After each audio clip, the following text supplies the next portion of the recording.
Kathy Pogue and her daughter, 18-year-old student Dana Pogue, are suing Dana's sister, 20-year-old caregiver Nina Hawk, and her husband, 22-year-old inventory specialist John Hawk. Catherine and Dana say the couple owe for babysitting fees, the value of a couch, and money taken from a bank account. The Hawks are countersuing for 3 months of living expenses. Order. All rise.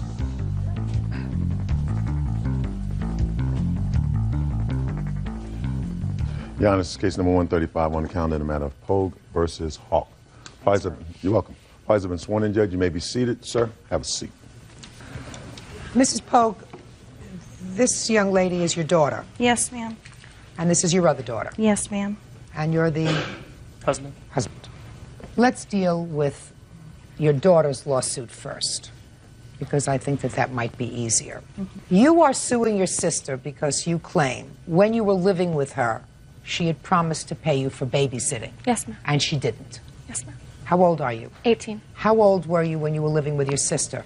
18. When did you start to live with your sister? The middle of February. Why? I was kicked out of my father's house because I did not get along with my new stepmother. So Nina and her husband said that it would be fine for me to move in with them. How long had you been living with your father? I moved in with my father when I was 15. Prior to that, you had lived with your mother? Yes. Why did you leave your mother's house? Me and my mom didn't really get along at the time. Now, what was your living arrangement with your sister? At the beginning, we lived in an apartment, and I had my own room. And then after that, we moved into a bigger house, so I still had my own room. Okay. Were you paying any expenses? Yes. Actually, no, I had them under my name. I had the cable under my name and the telephone under my name, but they were paying it. So you were not paying any expenses in the house? No, because I was still going to school. And the answer is you were not. You were 18, but not paying any expenses in the house. Yes. Were you getting any money from your mother and father? No. Who was giving you spending money? My sister. And how many months did you live with her? 3 months, I think, exactly. Is that right? 3.5 months.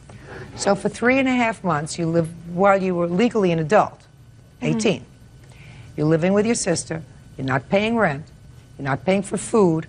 No, You're not paying for transportation. And if you had to go to a movie or something, if you wanted to go to a movie or out with friends. I paid for it. I never asked her to pay for it. Did she ever give you any spending money? I mean, I can't believe that in 3.5 months you didn't say, could I have $5 or could I have $10 or... Bought her clothes, gave her money. Yes, I gave her $50 one time, $30 another just for spending money, paid for her boutonniere for her prom, bought her pants, bought her a whole outfit, bought her food for a bird.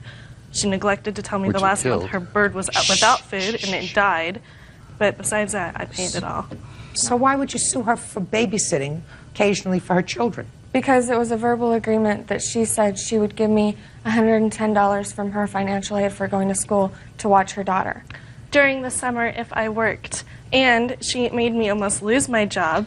I had only worked there a week and a half, and she bailed out on me every single time I asked her to babysit during that only week and a half that she lived with me and I worked. I'm not going to bother with your babysitting claim, so now you can sit down. You should say thank you to your sister and forget it. All right, now let's get to your claim. There came a time when you wanted to use a bank account that was your daughter's. You put money into a bank account that was in her name and her husband's? Just my name. Just your name? She opened the account for me, Your Honor. She couldn't get an account anywhere else. It was a favor. But then, when you moved that account, there were some outstanding checks, I gather, or outstanding debits, and they took part of the balance that belonged to your mother. You acknowledge that? Yes. How much did they take that belonged to you? $134.77, Your Honor. Okay, well, you are clearly owed that. Yes. Right? Yeah. She did not give me a chance to pay it, though. All right, $134.77. We called twice, Your Honor, and her husband said to me after on the offering phone, to make payments. no, before I even had any chance to say anything else, her husband said to me, quote, unquote, take me to court. Lick my Your Honor. And that was very unbelievable. Yeah, sure is. Not the way to speak to somebody, sir. I'm just telling you. There's no excuse for that. She called. She called my mom's house because we didn't have a phone at the time, and told my mom what happened. So I think it was like 4 days later. I called her Colette. He said, "I hear you're going to take me to court." No, just please. Okay. And I said, "I hear my mom tells me you're going to sue me for money that was taken out of your account to cover our other account." And she said yes. And I said, and she wanted the money by the 1st. She said it was part of her rent money. And I said, "I don't know if I can give you all that money by the 1st because my rent's also due." And she said that wasn't acceptable. She needed her money and that I was going to stiff her. And I said, "Well, then you then sue me." No, I'm telling you, sir, that what you said to her was uncalled for. Yeah, I agree. Oh, good. Then I don't have to yell at you anymore. Also, Your Honor, he told me that I couldn't see my granddaughter anymore.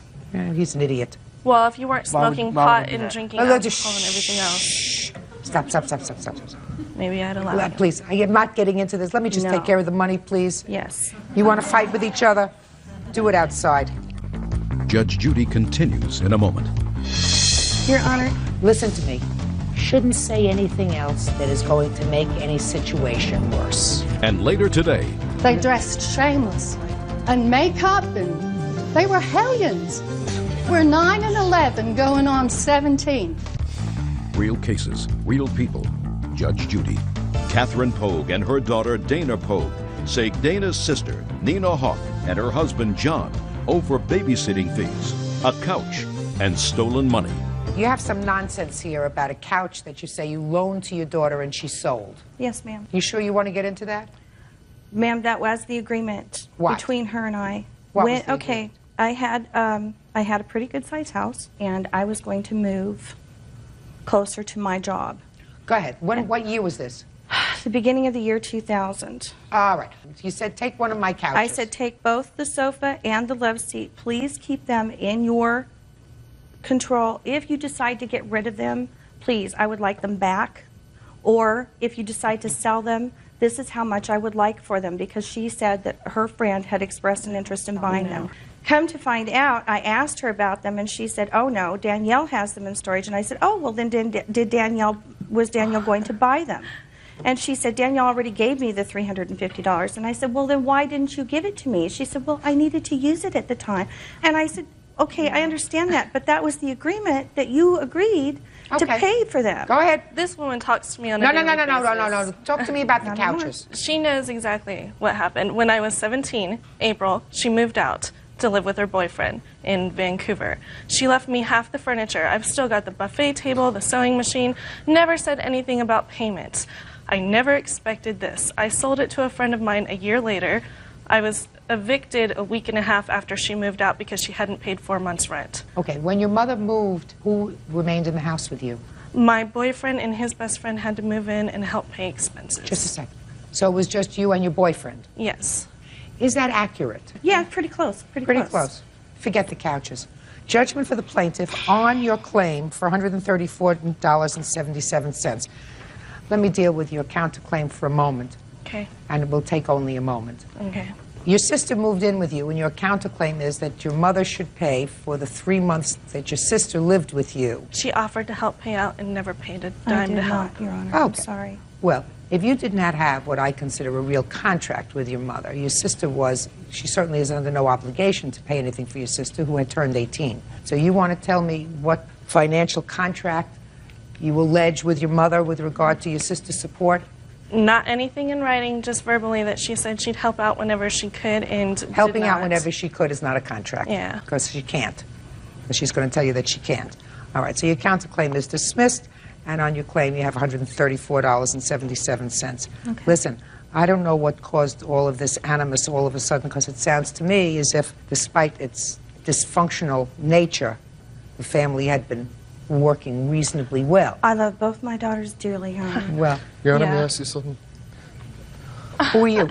I talked to Mr. How are you related to these people? He lives with me, Your Honor. And yes. He spoke with John about the money owed. I'm the other person that was on the account. It was my money also. Just a second. I've got proof that it Are you wasn't. related to any of these people in any way? No, Your Honor. Then I don't want to hear from you. They tried to say it was his. Love your show, by the way. Good. I love your silence. Your Honor. Listen to me. Shouldn't say anything else that is going to make any situation worse. Your Honor, I had no intention of doing that. I would like to tell you that the babysitting thing was, Dana did want to go out and get a job. They told her, no, please, we will pay you for babysitting. That was how that all came about. Ms. Polk, let me tell you something. I understand. If an 18-year-old moves in with a sister and her husband, and there isn't a lot of money floating around, it seems anywhere there's not a lot of money floating around, and it does cost money to have another human being in your house. Yes. I am positive that they extended themselves in certain ways financially. That's probably in order true. to have your daughter, her sister, living with them. Whether it's for a pair of shoes or a pair of sneakers or something for graduation or an outfit or $5 to go to the movies or whatever. And there shouldn't have been an issue.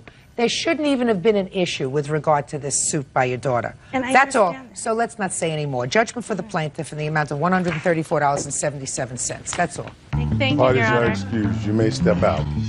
They just don't understand that family is family. I'm really sorry it had to come to this. Basically, they've run out of people to borrow money from because they burnt all their bridges, and that's what this is really about. I don't understand why it happened.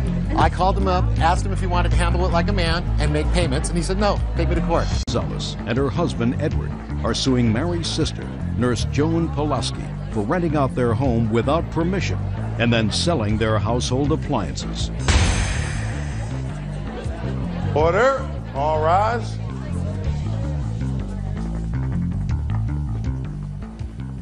Now, this is case number 126 on the calendar in the matter of Gonzalez versus Pulaski. Thank you. Parties have been sworn in, Judge. You may be seated. Sir, have a seat.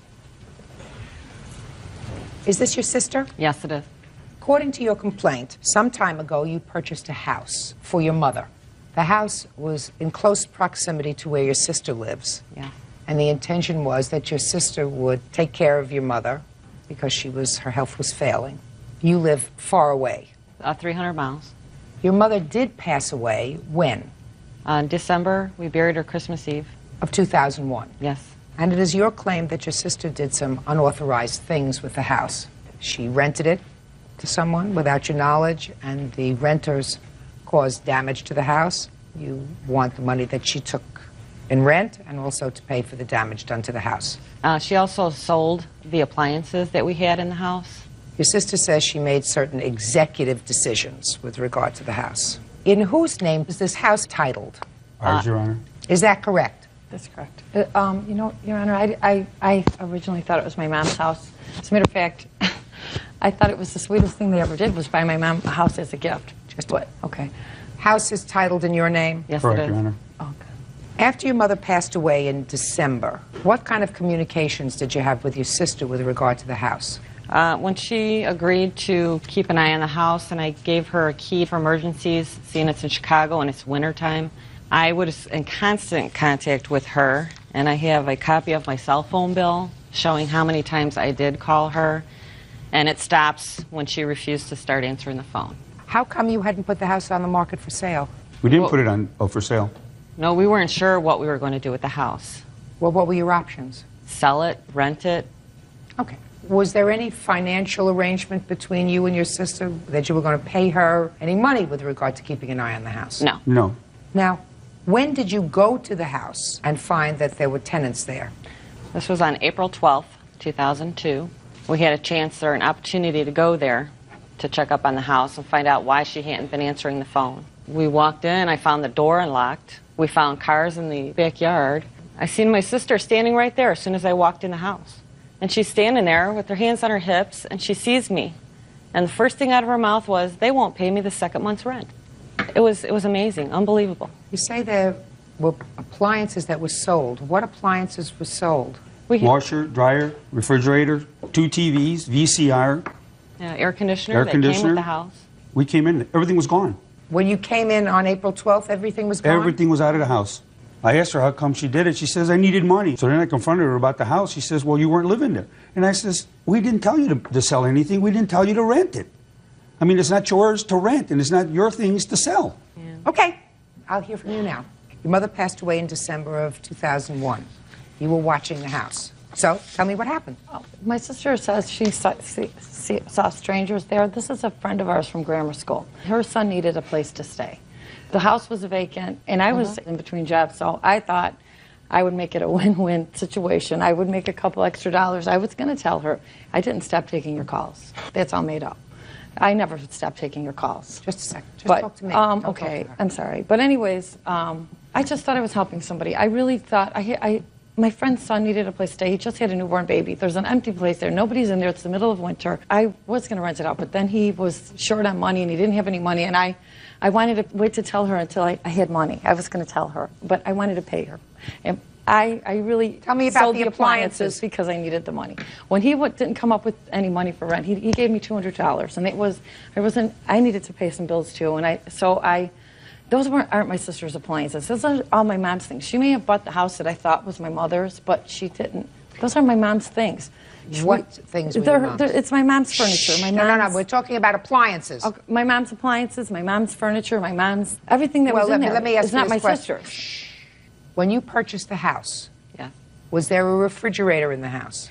No, Your Honor, we had previously purchased all of these appliances for my mother before we even bought the house for her. She had those in her apartment, and we have receipts. Do you have her using our receipts? charge card No, to those pay are for the charge items. receipts. No, just a second. Wait.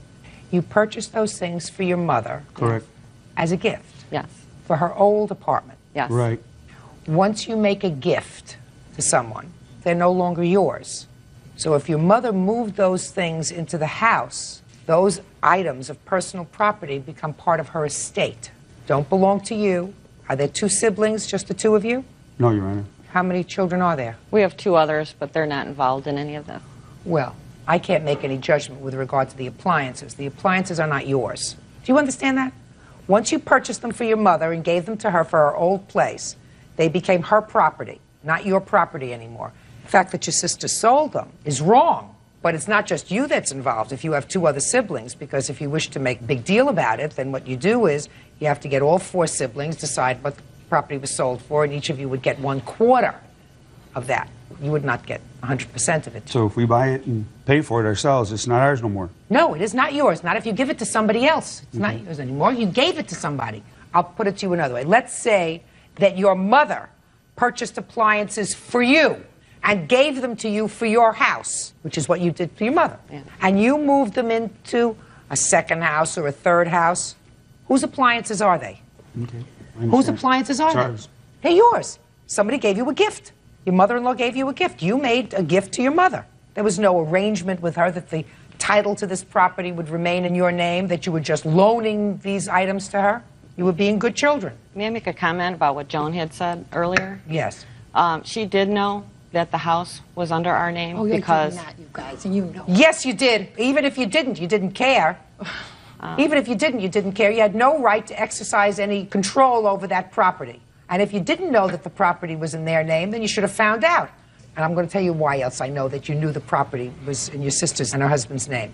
Because if you needed money, it's clear from what you say, you were in desperate need for money because you had bills to pay, you were in desperate need for money, you would have said to your sister, we have to sell the house because I need the money because I'm really stressed out now financially. Well, Judge, can I say something? Sure. The situation just came about. I didn't go look for a tenant. It's just somebody needed. You knew the house was in their name, and you had no. Yes, you did. No, Eddie. You could ask Eddie. I called him, and we talked when he bought that. I was crying. I told him that was the sweetest thing he ever had done for. I ever heard of anyone doing for somebody. How old was your mother? She was in her 70s, and he gave that to her as a Christmas gift. Baloney. That's what they. That's what He was. Hey. Listen, why in the world would these people, who are not stupid people, make a gift to a woman who was probably not in very good health, in her 70s, and knowing that if she passed away in 2 months or 3 months, that property would become part of an estate and would be divided among 4 children? No, I didn't. 4 children. I didn't look ahead to what would happen. You don't look ahead at all, madam. Judge Judy continues in a moment. she admitted it to the police that she collected $600. I didn't tell the police any of that. Oh, quiet down. I'm not trying to, Your Honor. I'm reading something. Could you be quiet? I mean, are you on medication? I'm not on medication. Good, then be quiet. Real cases, real people. Judge Judy. Mary and Edward Gonzalez say Mary's sister, Joan Pulowski, rented their home and sold their belongings without permission. Joan says she thought the house was owned by her deceased mother. Okay, How much did you get for the rent for the first month? $200. What kind of damage was done to the property? Your Honor, they told us they paid her $600. They didn't. Sir, listen to me. That's hearsay. Your Could Honor, I see the damage that was done to the house? She admitted it to the police that she collected $600, and I Let have me a see copy of the the police police report. report. No, I didn't. Let me That's see a copy of the police report, and she admits that the police... I didn't tell the police any of that. Well, that's the police report. Oh, quiet down. But I did not, because I know what they gave me. And that's why I was telling you that they didn't give me the rest, otherwise I would have given you something. You guys, I'm not trying to, Your Honor, I'm reading something. Could you be quiet? I mean, are you on medication? No, I'm not. Good. I'm not on medication. Good, then be quiet. Well, this doesn't say that she was paid $600. This says she agreed to rent them the premises for $600 a month since it was vacant. It doesn't say she was paid $600. Okay. Now let me see photographs of the damage that was done to the house. The Polaroids, Your Honor, are the damages after we cleaned the place out. It took us 2 days to clean the place up, Your Honor. And the house, we bought the house, it was totally remodeled. Everything It was had brand new rugs, walls. It was all brand new done. There's holes everywhere. The rugs were totally trashed. Your Honor, my mom lived there for a little while, too. It's not like it was brand new. Your Honor. How long was your mother there? Just 2 weeks. But we were all, my 3 kids were there, too. And Well, if your kids were there and your mother was there for 2 weeks, then you're responsible for this damage. Well, maybe, I don't know exactly what damages they saw. I didn't see it all, but I know Well, that I'll we show did- you. I know the carpets weren't clean. I know that was one of the things she said. There were but brand new carpets, Your Honor, when she moved those in. carpets were not clean when I gave my friend the key. Well, then your kids made a mess of the carpets. I'm sorry. Well, then you pay for it. I could have cleaned it. I own a carpet cleaner, but they wouldn't allow it after I... Show this to the defendant, please. She's You know, outrageous. Your Honor, You're outrageous. really, this is a little bit going overboard. My mom would be very outraged that we were in court about this. That's probably true. Your behavior was outrageous. And then, Your Honor, I ran out of film, and I couldn't photograph the screens on the windows. They're either missing or split, broken. Listen to me. She didn't take care of your property. You weren't gone very long. From December 2001 until April, we're only talking about 4 months. Well, in 4 months, they made a real mess out of the premises, because I believe that at the time that your mother moved in, you would not have moved your mother into a place that was not immaculate. Right. Well, you know, these people, they were only living there a month, Your Honor. That damage was done in a month. They busted the back door. They busted the bathroom door. I see. Totally Yeah, trashed it. I see. And I see what you're suing for, which is really pretty minimum, $3,900. Cost you more than that to clean up this mess. All right. It's very unfortunate. I'm sure your mother would not like the fact that 2 sisters are in court fighting with each other over this kind of thing. But your actions were absolutely 100% wrong and inappropriate. How much did you pay for this house? $70,000. I think you ought to sell it. Probably be a good idea if you sold it. I agree. Yeah, you don't want to live too close, because you never know. If you're not there, you're an absentee person. Your sister might get angry with you one day. You never know what's going to happen. In any event, it'll cost you at least $3,900 to put this place back in order. That's what you're suing for, judgment for the plaintiff. That's all. Parties are excused. You may step out. My mother would be rolling over in her grave right now. She's not family. She did not do what family does. I think my sister's making a big deal about it. It's a big baby. She's a user. We could have worked this out together, but no. Personally, I'll never have nothing to do with her. Don't fight over money. It's not worth it. And now the next case. All parties in the matter of Hardy versus Beaton. Step forward, please. Groundskeeper Robin Hardy is suing Judy Beaton for dumping horse manure on her car. Judy admits she vandalized the car, but says Robin intentionally spooked her horse.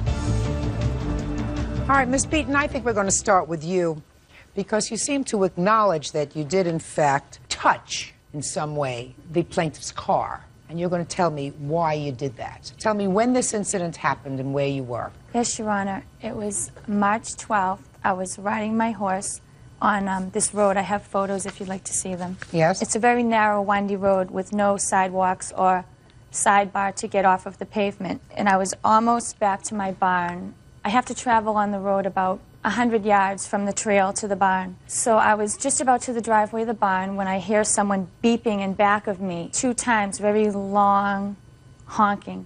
My horse kind of caved in the back and took off down the road at a quick pace. And I wasn't ready for that, you know, and I was almost toppled off. And I turned and I saw someone with a black car. And I yelled at the person. I said, "What are you, crazy?" And the person yelled back at me. Person was the plaintiff. Yes. I said something like, "What are you, a freaking idiot, and she said, get out of the road, and passed me very close. As she passed me, she cut the wheel hard, almost hitting my German Shepherd dog who was in front of me, and sped off down the road. I tried to get a plate number, but I could just get a few initials, so that was it. And I went back to the barn, and I untacked my horse and put my horse away. I was really upset about it. You know, my heart was pounding, and I've broken several bones on my horse before, and I have 4 children at home to take care of, so. You took the saddle off your horse, and what did you do? I got a bag, grain bag here, and I put horse manure in it, and I started to drive home, thinking I might run into her car or her, because I thought maybe she was going to walk her dogs that were in the car at the reservoir down the road. So as I drove home, I did see her car. It was the only car in a parking lot marked DPW vehicles only, so it wasn't very hard to find it. And I pulled in next to it, and I took out the bag out of my car here. It's a paper bag. It's not going to cause any damage. And I had horse manure in the bag, and I shook the horse manure onto the trunk of the car, and I got in my car, and I drove away. Go ahead. Okay, first of all, I do not have a trunk of a car. And I find it ridiculous that she'd be driving around with horse manure looking for trouble. Tell me what happened. Okay. I was driving down the road with my dogs to take them to the res for a walk. And I was going around a corner, and I seen the defendant in the middle of the road. I've had horses. I know horses will spook if the wind blows. So I stopped. She didn't notice me, so I beeped real lightly, 2 quick beeps. And she turned around. She didn't even move. She turned around and screamed, "What are you, an effing idiot?" So I slowly went around her, and I yelled back to, you know, get to the side of the road over I yelled. I went to the res, walked my dogs, came back, and my hood windshield was covered with horse manure. Flipped out. That was flaky, that flaky horse manure that she has there, or was it other kind of horse manure? It wasn't that flaky. What was it? It wasn't wet, fresh horse manure. It was more like that? Yeah. But Okay. not quite as dry and fluffed. Okay. And So what did you do? I called the police. They came down. They And helped your me. windshield was covered? Yes. And where the blades are, the wipers, it was packed in there. So that night, actually, I had to go somewhere, and I put my heat on. You could hear all the horse manure in the engine spitting out at me. I mean, I was really upset about it. How did you find her? I went to the stable the next day. Because you figured it was her? Yes. And I went there and seen her with her horse and told her. She stated it was not her. She's a school teacher. She has 2 kids. She wasn't even there at the time. She doesn't have a German Shepherd dog. And then the next day I went back there to tell the property owners, you know, what people are doing. I seen the nephew, and he told me that she was there, and she does have a black dog. Okay, so she ultimately fessed up that it was her. Exactly. Okay, what kind of damage was done to the car, other than the I mess? have pictures. Would you like to see them? Yes. Okay. The dent's right here. It's black, so it's hard to see. It's right there.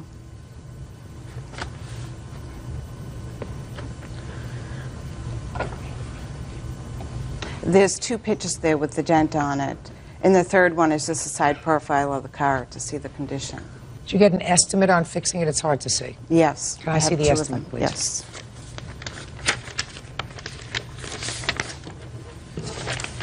In fact, I went with the lowest estimate. I tried to be so reasonable with these people. Okay. Anything you want to tell me? Yes, Your Honor. The reason I didn't admit that it was me the next day at the barn is because she brought her husband with her, and they both came walking at me with scowls on their face, wanting to know who this girl was. So I denied it because I was at the barn by myself. And I said, if you do find this girl, I said, what do you want from her? And they both said, almost in sync, we just want an apology. Then as the days went on, it went to $1,100 for a new hood. $685. It went down. There was several estimates. That's what happens when you have estimates. So actually, I went to the police because she was relentless to the owners of the barn, showing up, wanting my name and address. I had given her my cell phone number that day at the barn because I wanted to take it off of the owner and let her deal with me. Because I figured she would find out that it was me and I would be the one. Okay, so you finally fessed up. Why did you go that extra step? I'm just curious, Ms. I was Beaton. just very upset, and I don't know. I was sorry after I did it, but it was too late. It's the wrong thing to do. Go Go ahead. So we actually had a conference call, Your Honor, with the Wilmington Police Department to settle this because I it just have that went on. police report. if you'd I'd like to see it. It went on and on for days and maybe a week and a half, and I just want it to be over. So, Officer from Wilmington Police Department. It's the first paragraph, Your Honor. Just a minute. Go ahead. I had to go and file a no trespass order against Robin because she wouldn't stop going to the barn, and the owners were pressuring me to get rid of her because they were busy. They have children, and they didn't want her constantly stopping over there. So I filed a no trespass order against the barn address, not my address. And when I was at the Wilmington Police Department, he asked me if I would be interested in settling this, and I said yes. The next day, he called me at home, and we were both on the phone with Officer. And we talked, and I said, you know, I didn't damage your car. I may have put the manure on it. I did not dent your car. It's soft. I didn't do it. Oh, but when you put the whole bag on the car in order to get it out, it dented the hood. It may have been very light stuff that was poured on it, but when all of it is in a bag and you fling it on a hood in order to spread it around, it caused a dent. Caused a dent, and you have to pay. And it was a stupid thing to do, Miss Beaton. So you have to pay for stupidity. Judgment for the plaintiff in the amount of $685. That's all.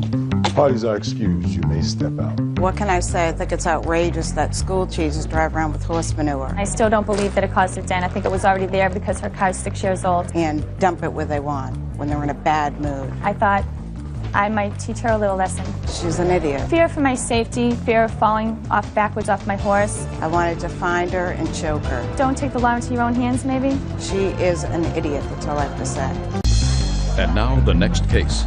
All parties in the matter of Sharon versus Johnston, step forward, please. 18-year-old student Courtney Sharon is suing her former co-worker, 25-year-old animal hospital manager Felicia Johnston, for destroying her homecoming gown. Miss Sharon, according to your complaint, you loaned the defendant a dress. It was a formal dress that you had worn to your homecoming party or something, some other such thing.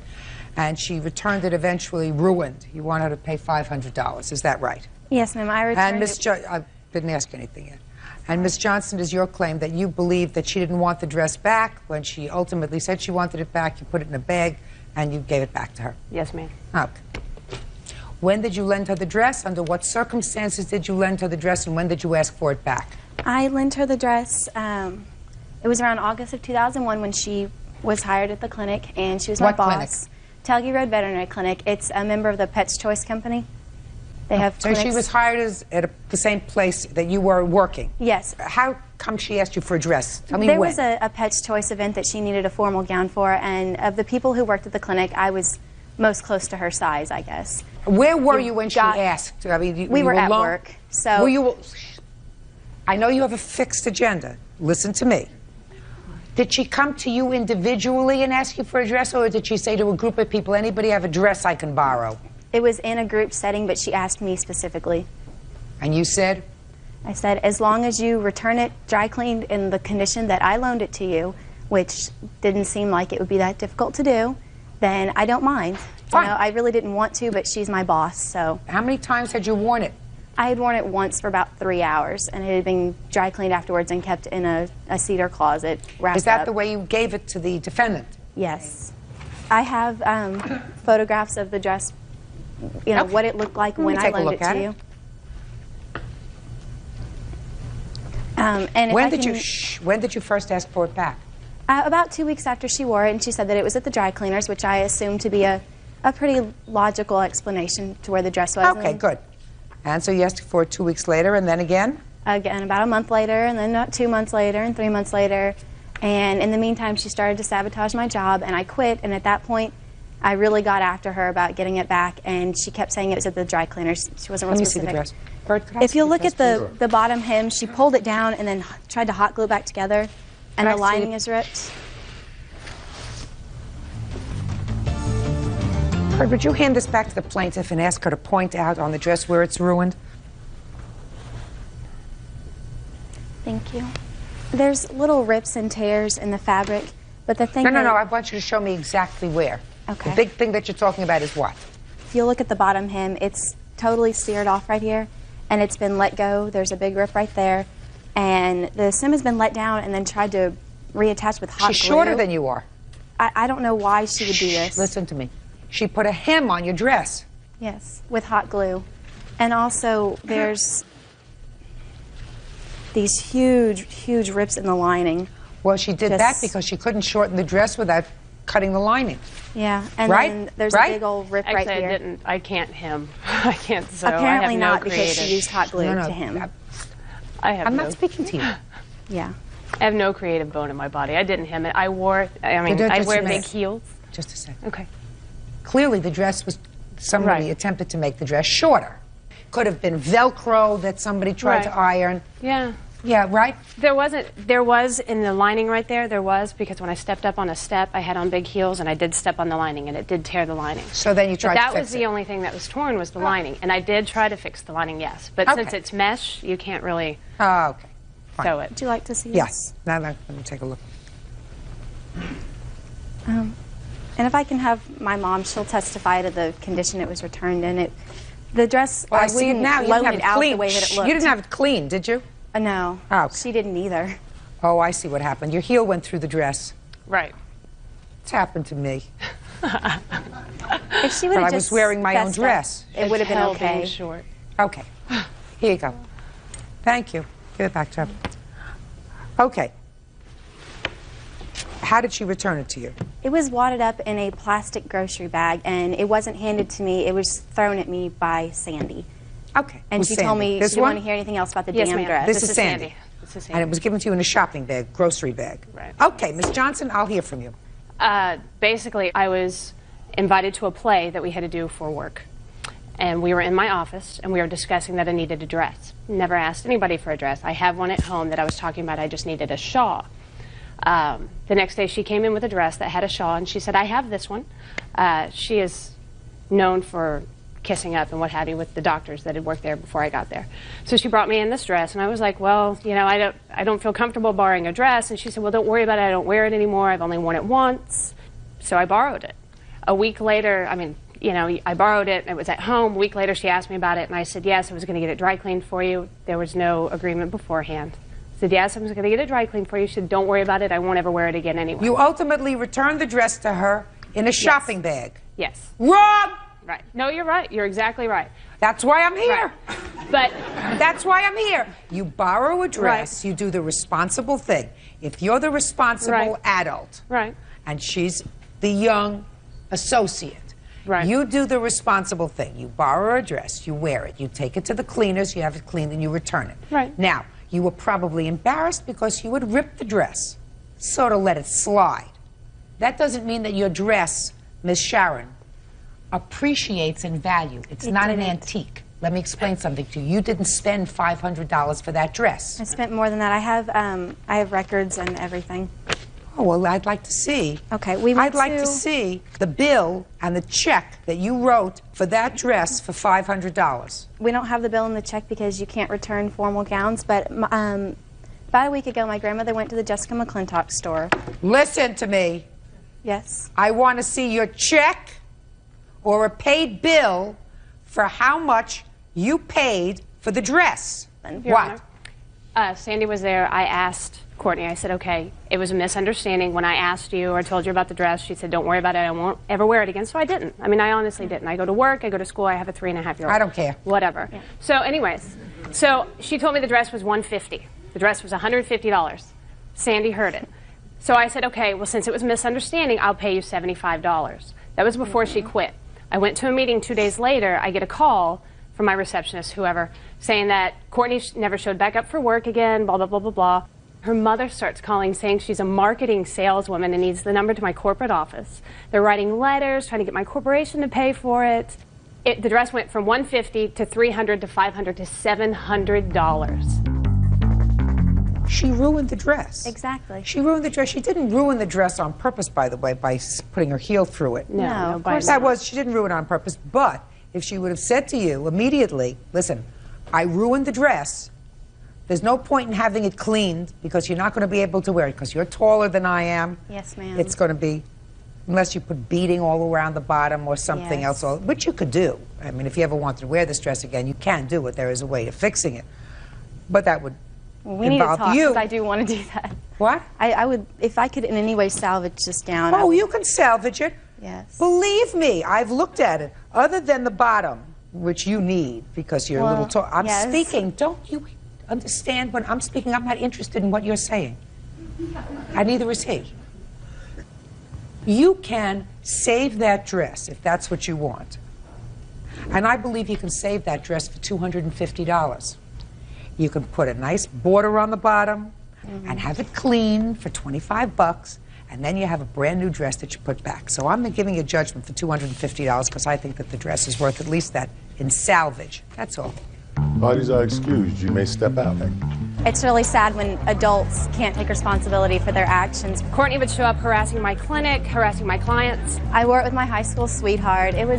It had a lot of special meaning to me. She says she was with her high school sweetheart and she's had more than I can count. She started to blackmail me. She started writing bad letters about me to the company and bad-mouthing me to the other employees. She quit working for me because she wanted to be a beer tub girl at a club, and she was doing ecstasy and drinking on the side as well. I guess now I'm going to have to be more suspicious of people, whether they seem to be responsible adults or not, because sometimes they aren't. And now the next case. All parties in the matter of Epps versus Ward. Step forward, please. 24-year-old bus driver Matisha Epps is suing her former friend, 22-year-old college student Melinda Ward, for an unpaid loan for a car. Well, there's certain things, Miss Epps, in your complaint that I understand and some that I'm a little confused about. So let me start with what I do understand. You tell me if I'm correct. This was a friend of yours? No, this is my cousin's girlfriend. But she was a friend of yours? Yeah. And she wanted to buy a car? Yes. And she asked you for a loan for the down payment on the car? Yes, Your Honor. And you wrote out a check for the dealership for how much money? $2,500? $2,500. And you post-dated the check? Yes, Your Honor. She said to you, according to your complaint, don't worry, by the time the date comes when the check is going to be deposited, I will have enough money so that I'll give it to you and the check will be covered. No, Your Honor. She's supposed to pay it to the finance company. So she was going to pay it herself so that they would never cash your check? Exactly, Your Honor. Well, she didn't do that. No. And they cashed your check? Exactly. And you were forced to make good on that check? Yes. Now, Ms. Ward says she called you before the time that they cashed your check and told you to put a stop payment on the check because she wasn't going to be able to come up with the money. Yes, my ex-fiance called Matisha Epps a week prior to October 21st and asked her to place stop payment on the check. For whatever reason, she didn't do so. Just a second, because you weren't going to have the money. Yes. Did he ever call you? Yes, Your Honor, he did. And what did he say when he called you? He told me that they weren't going to have the money yet, and so I could put a stop payment on the check. And why didn't you do that?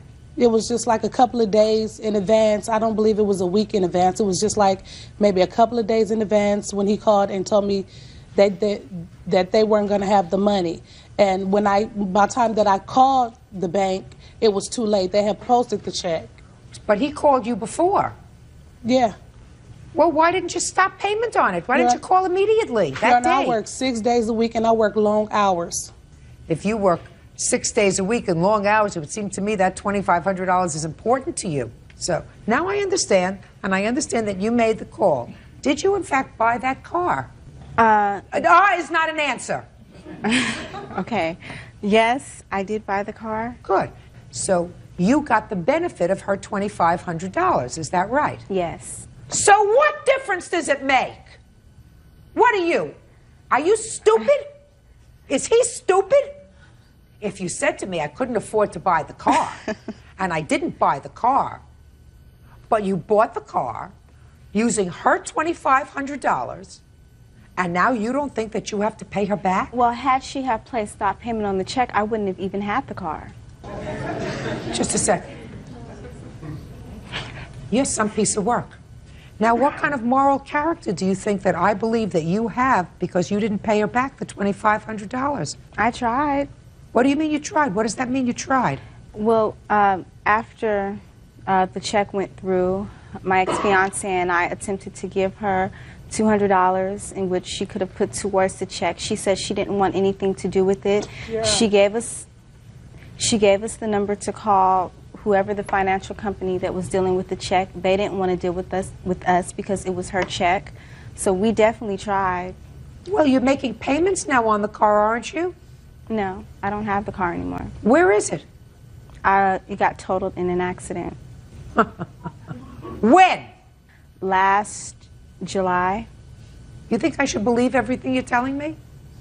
I don't have a reason to lie. Go ahead. I also like to say, this is my cousin, Miss Epps is my cousin. I went to her house. We did the best we could, honestly. No, you didn't. You did the best you could. You were driving around in a car that she paid for. The best you could is to pay her back the $2,500. That's what I'm saying. When we realized that we weren't going to have all the money, we went to talk with her. We contacted her, and we also went to talk with her about that. I went to her with money in my hand. She said, because like she said, because she works and everything, I was under the impression that, you know, she didn't want to deal with it. She told me to deal with it, you know, the best way I could. Did you ever hear the expression, no good deed goes unpunished? Yes. That's what happened. They are two amoral people. I was sympathetic with them at first. If he called and said, listen, we don't have the money, and you didn't get around to calling and putting a stop payment on the check, but then they went ahead and bought the car and paid for it. How long did you drive that car before it was totaled? A year. And during that year, if they had said, every month I'm going to give you $200, you would have had your money. Yes. You didn't do that, did you? Well, the answer is yes or no. Did you do that? We wasn't allowed to. No, we wasn't allowed to, Your Honor. If I can explain to you. No, you can't explain to me. Okay. You mean to tell me that if every month you put $200 in an envelope and left it in her mailbox, that she would have taken the $100 bills and thrown them away? Is that what you think? Is that what you think? No. What kind of work do you do? Right now, I'm a, What kind of work do you do? Actually, I'm unemployed right now. Right. I was a Right, custodian you're at the unemployed time. right now. Judgment for the plaintiff in the amount of $2,500. That's all. Goodbye. Bodies are excused. Step out. My credit was damaged. It's my cousin. I love her. It took away from vacations for me and my kids. Sorry about that, too. I apologize. I hope you can forgive me. I can. I have no hard feelings at all. 16-year-old Angela Beers and her guardian, sales manager Patty Cooper, are suing Angela's adoptive mother, dietary manager Sherry Beers, for money taken from a settlement account. Order. All rise.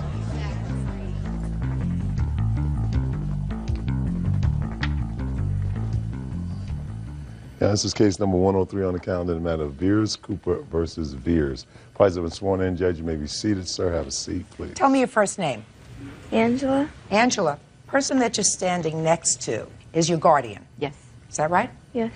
She is also a relative of yours. Is that right? Yes. How is she related to you? She's my aunt. And the defendant is your adoptive mother. Yes. And she's also related to you in some way, biologically. Tell me about that. She's my aunt. She's another aunt. Yes. And I gather from reading the complaint that you've lived with a lot of different people. Is that right? Yes. And you went to live with and was subsequently adopted by the defendant, your aunt, when you were how old? 14. How old are you now? 16. And how long did you live with her in total? Approximately about a year. Maybe a little less. And it didn't work out? No. And ultimately you came back to live with your other aunt, who is now your guardian, Yes. with your permission. Yes. This case is about a settlement that you had. When you were a little girl, you were bitten by a dog, and there was a lawsuit and a settlement. How much was that settlement? Settlement was $9,000. And there were a couple of withdrawals from that settlement for some small items. Is that right? Correct. Way back when you were younger. What were those items? One, I believe, was going to the dentist or the orthodontist, checking out what damages there was done after things had healed.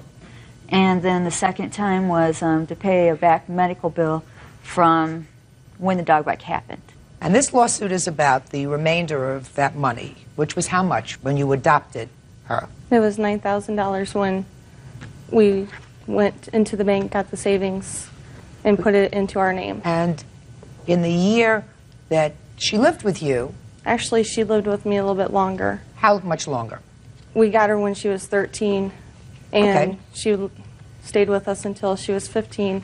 And I went through a divorce, and I was starting to do a little bit of partying and wrong lifestyle for her.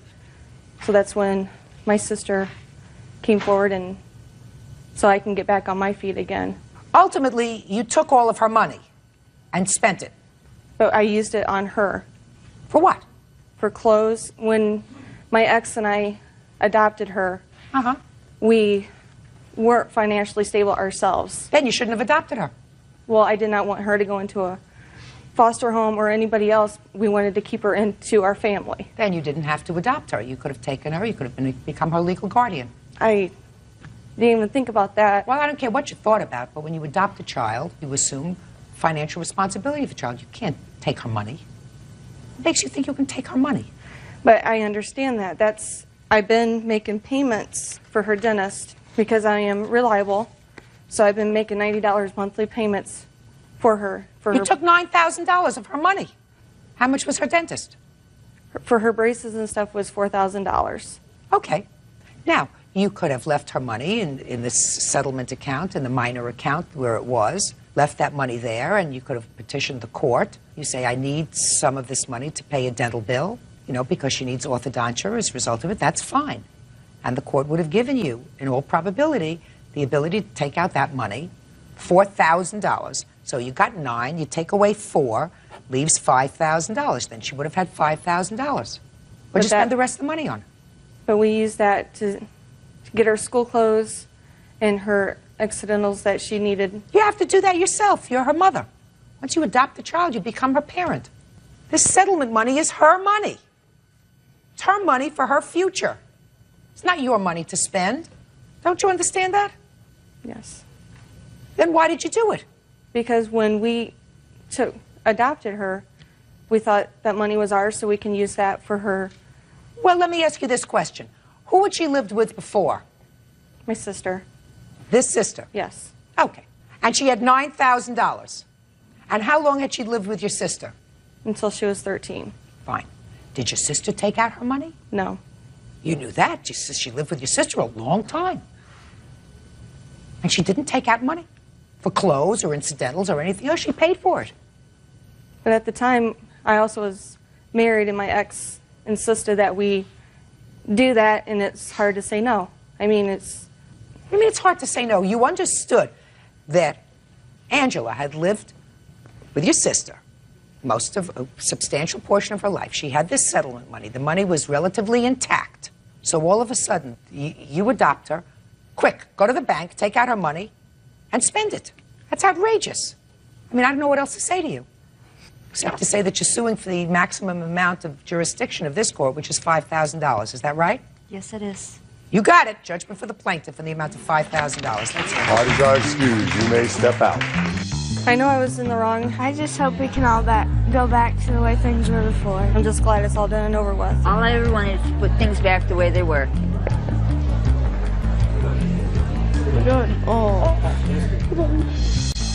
And now the next case. All parties in the matter of DeVault versus Eddie, step forward. 21-year-old student Amy DeVault is suing her ex-boyfriend, 21-year-old car salesman Cliff Eddy, for the down payment on a car and for several unpaid loans. Ms. DeVault, according to your claim, the defendant owes you for a down payment that you loaned to him for a car. Yes. Is that right? Yes. Now, Mr. Eddy, if I'm reading your answer correctly, sir, you acknowledge that she gave you the down payment for the car. Is that right? That's correct. And it was a loan. That's correct. But you say she owes you money, so it's a wash. Yeah. Okay. So then we can go over the basics very quickly. You were living together with him when you made this loan? For a very short time, yes. What's the short time? I probably had moved in and moved out within a matter of 4 or 5 days. And during that 4 or 5 day period is the time that you made this loan? Yes.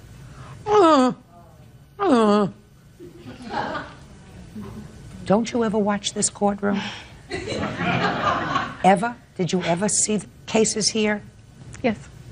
Did you ever learn anything? I've learned a lesson now. Sometimes you have to get burned yourself, and you can't learn by somebody else's mistakes. But I want you to keep watching. And how much was the down payment that you loaned to him? The down payment was $1,000, and the loan was just over $1,000 for the coverage in case we couldn't make a payment. You're suing for $1,711. What's the rest of the money for? I had moved in with him, and I'd given him $200 for my share of the rent. I had also paid a few bills for him, which he ensured that I would be reimbursed for, a water bill and groceries, things like that. I bought tons of things for him. You know, I'll pay you back. I just don't have money right now, he assured me. He'd lost his job, and he had paychecks that had insufficient funds behind them. I mean, all this happened in the 4 or 5 days? No, we had been dating for a couple of months. According to your complaint, you have some sort of an IOU that he wrote. Yes. Well, I'd like to see it.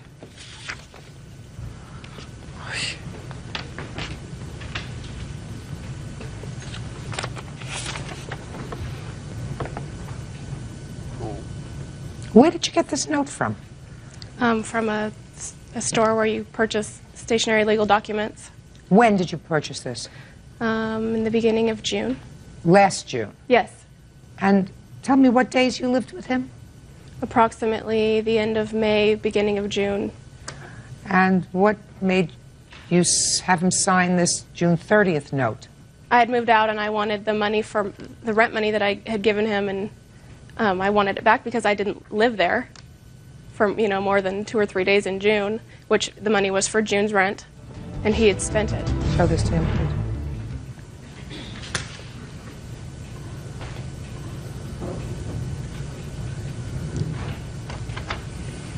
Is that your signature, sir? Yes, it is. So you signed this note for $315, right? That's correct. Now, I'm just curious, Mr. Vault, what happened to the $1,000 for the car? After the loan had gone through, we went to the bank and we had cashed. No, but I'm asking you is you moved out. Yes. Right? So why would you have him sign a note for $315 when actually he owed you, according to you, at least $1,300? Why is this only for $315? I have a second contract. Let me see it.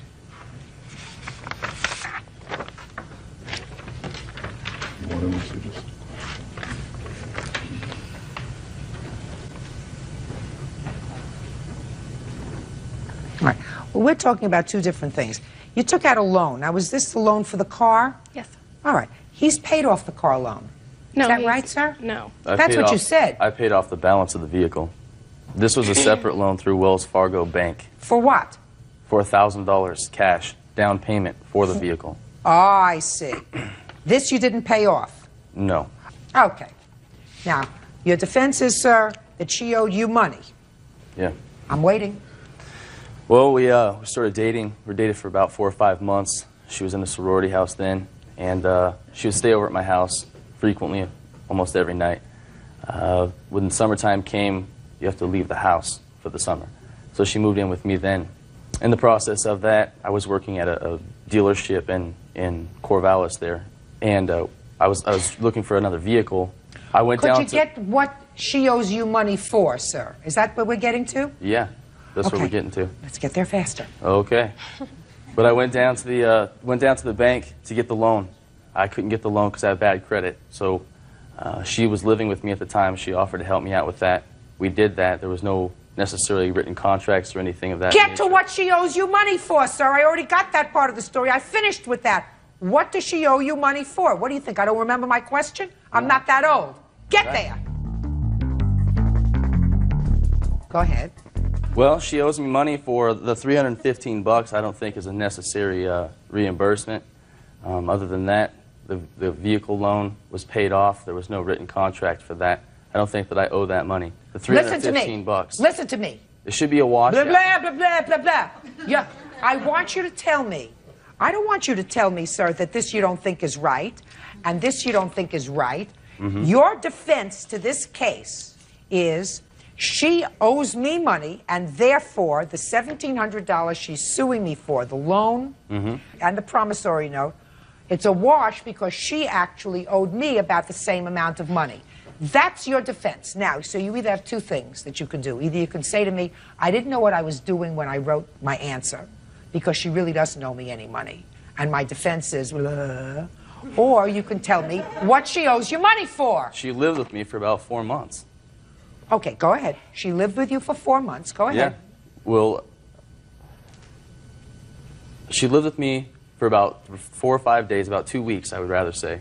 About 2 weeks. But the whole time prior to that, she was staying at my house almost every single day. Yes. And that was a matter of bills and whatnot. Go ahead. So what is she owing? My duplex ran about $750 a month was my rent, plus the bills. All the bills were in my name. I lived there by myself. Yes. For the whole time together, I think that it should be a washout. It's a washout. When she would come over and stay at your duplex with you, did she also maintain a room in the college dorm or someplace else? Yeah. Yeah. Did you pay for half of that rent? No. Did you ever have an agreement with her to pay for half the rent while she was staying over at your No. house periodically? Mm-mm. So I want you to go like this. Blah, blah, blah, blah, blah, blah. Judgment for the plaintiff in the amount of $1,700. That's all. These are excused. You may step back. I have about 5 months, bills out. I'm tired of trying to deal with this, get my money back. Balances out to about $1,500. None of it's true. I don't think that I owe her the whole amount, or any of the amount at all. It's been terrible. Vindictiveness. She was an emotional wreck. He was a jerk. 20-year-old collection account manager Arlene Marin is suing her ex-boyfriend, 20-year-old travel agent Dean O'Neill, for an unpaid loan to buy a car. Dean says the car was a gift until they broke up. Order. All rise. Yeah, this is case number 167 on the calendar in the matter of Marin versus O'Neill. Parties have been sworn in, Judge. You may be seated, folks. Have seats. Miss Marin, the defendant used to be your boyfriend, and according to what I've read in your complaint, you claimed 2 loans to him. One to enable him to buy a car, and the second one after he wrecked the car to have the car fixed. That's correct. The defendant says that the car was a gift. He did acknowledge in his answer that there was a loan to fix the car, but he said most of that loan was paid back, with the exception of several $100s that he didn't pay back because of an incident involving your current boyfriend. So let's get to the car itself. When was this loan, according to you, for the car, and why? Well, basically, when we started our relationship in August of the year 2000, and then he has expressed to me how he had a current car at that time, but he wanted a newer car. You know, he wanted to fix his life, so I wanted to help him become somebody. I wanted to help him with our relationship. I wanted to grow it to be something that we can grow into and be with each other. Get the car. Get him on his feet. And when he got kicked out of his house by his parents, so my family took him in, and my brother's my witness. And I had spoken to my family. My family didn't agree that I was going to help him purchase a car. Your family did or did not? Did not agree. Well, you should have listened to them.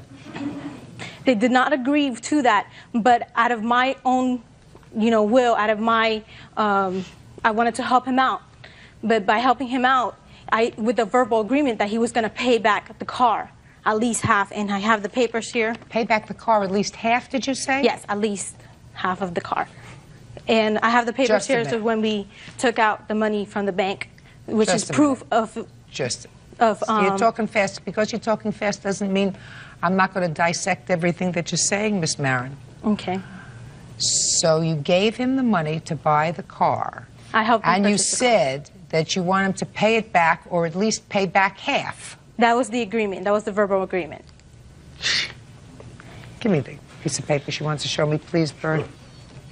And the part that's highlighted is when we took out the money from the my bank account. So he came in. Now, just for my own information, why half of the $7,800, Miss Marin? Because I understood that he didn't have all the money to pay me back.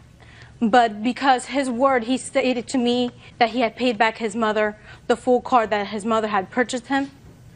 And he had told me, Arlene, I promise you, my good word, that because I paid back my mother, I'm going to pay you back what I owe you. And what did he owe you? He owed me at least half, which is about $3,500. He says, and put your hand down, I'm not looking at your direction. It's not that I don't see you. It's not that I'm interested right now in what you have to say. The defendant says that he had a car, and he sold his car to your brother for much less than its value. Now I'm going to ask you a question. Did you buy his car? No. You're a different brother. It's a different brother. bought his car. What year car was it that your other brother bought from him? It was a 91 Honda Civic. And how much did your other brother pay for the car? He paid $500 for it. Is that right? No, ma'am, that's $300 he paid for it.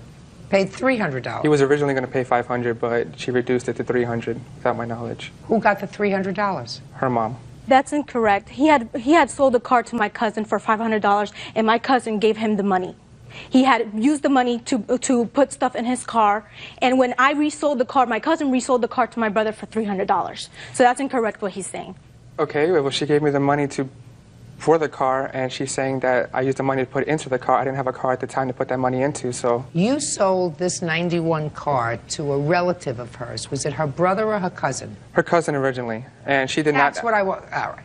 So you sold it originally to the cousin for how much? It was for $500. And how much did she give you? Shh.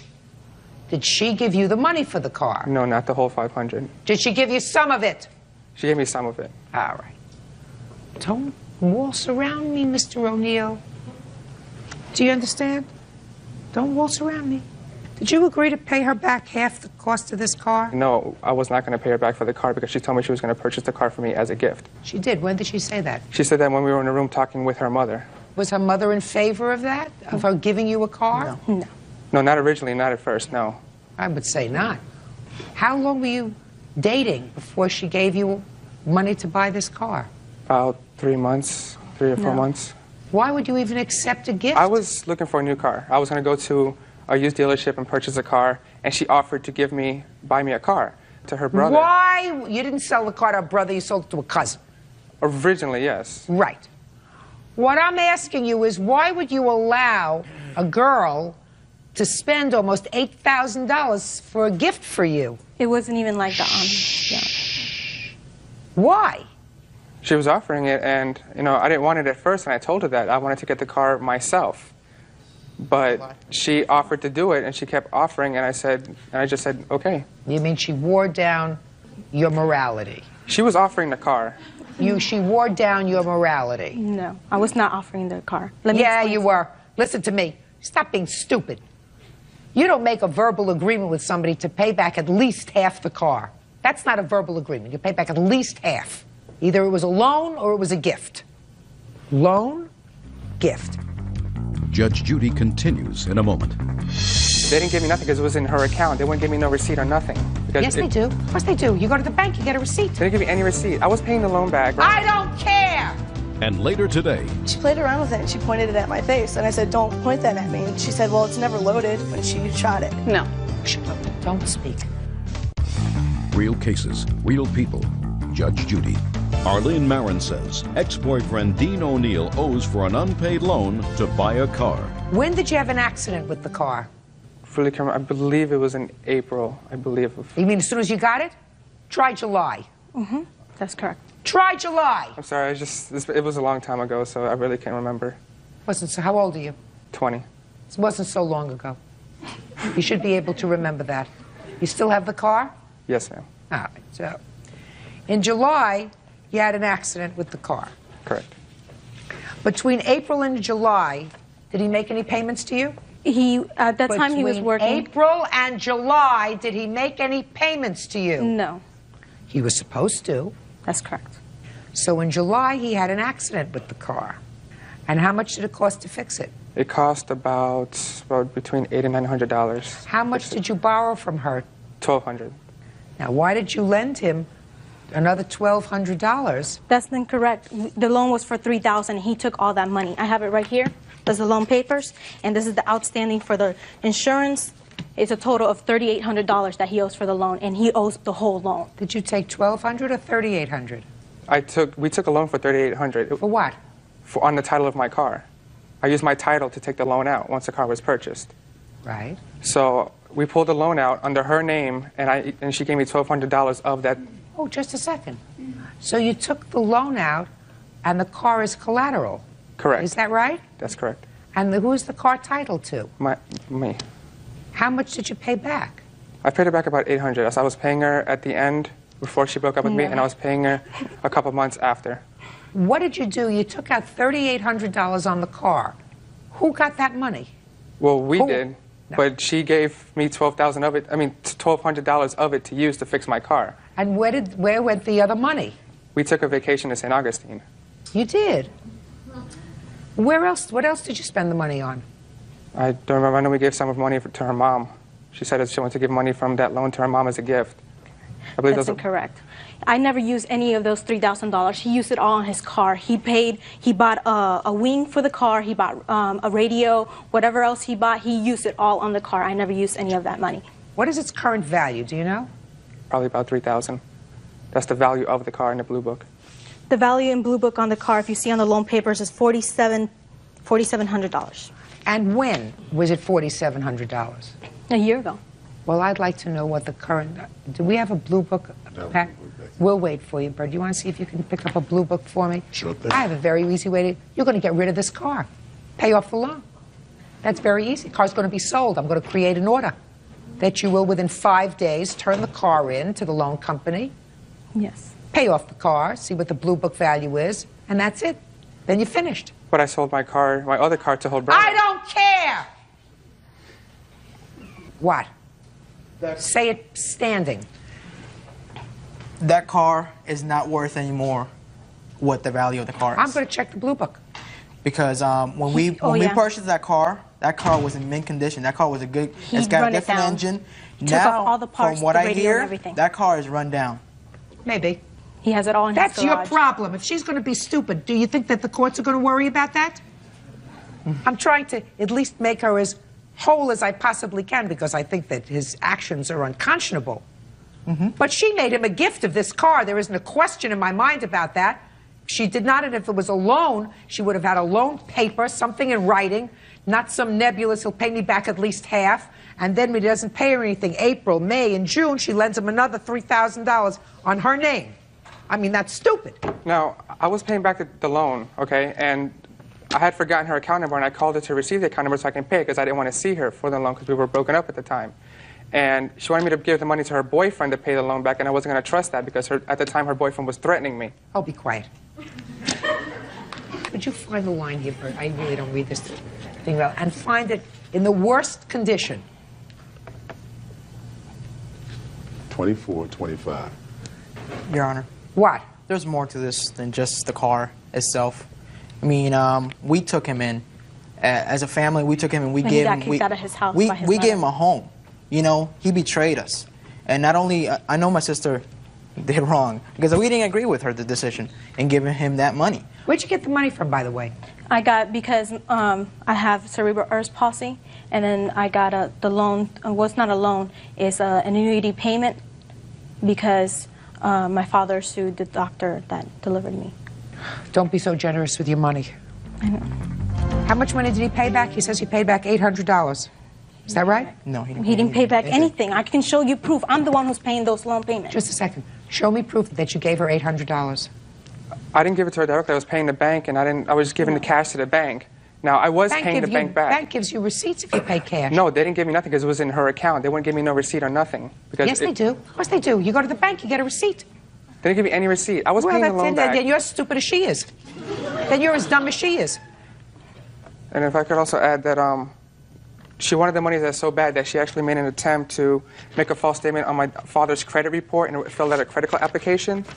And she didn't receive this letter, so she wrote another one to see if she got the letter, and we got this one. Who cares? What is he talking about? It has her address and her name on it. Who cares?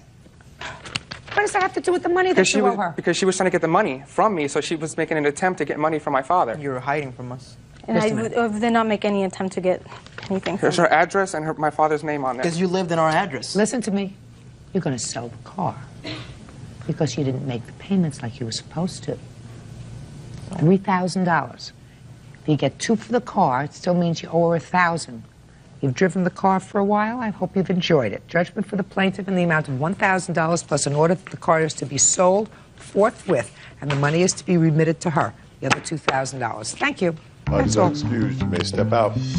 After she broke up with me, I just left her, and now she's coming back to get my car. It's what he did to us as a family who took him in when his own family didn't want him. I heard her talking in Spanish with her boyfriend to get again and kick my sons.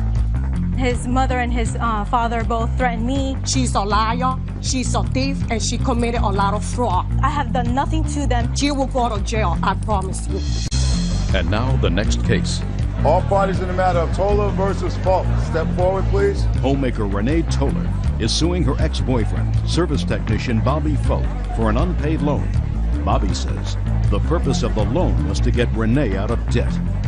Miss Toller, the defendant is your former boyfriend. Yes, ma'am. Did you live together? Yes, ma'am, we did. From when to when? I think I moved in with him last year, around June. We planned to have a baby together. I got pregnant 2 months later after I went off the pill. He got a summons to court to go. You're getting way ahead of yourself. I asked you a question. When did you move in together? You said June. June. June of 2001? Yes, ma'am. And when did you move out? I moved all my belongings out the morning of April 13th. It is your claim that during the time that you lived together, you took out a personal loan so that Mr. Falk could pay some back child support. Yes, ma'am. Actually, my ex-mother-in-law took out the loan for us. Your ex-mother-in-law? Yes, ma'am. My children's paternal grandmother. How many children do you have? I have 2. And when is this baby expected? In 22 days. Real cases, real people. Judge Judy. Renee Toller says the father of her unborn child, Bobby Falk, owes for a loan. Bobby says the loan was taken out so Renee could clear up her debt. Now tell me about this loan. Did you agree to pay back your ex-mother-in-law? Yes, both of us did. Bobby said he could pay it off within 90 days. He had 2 vinyl siding jobs coming up. What was the total amount of the loan? $3,500. And how much of it was used to pay his child support? $2,600. Was that money given to him? Mm-hmm. By whom? The loan was deposited in my bank account. The money order that paid his child support came out of my bank account. And I have the papers here. Let me see.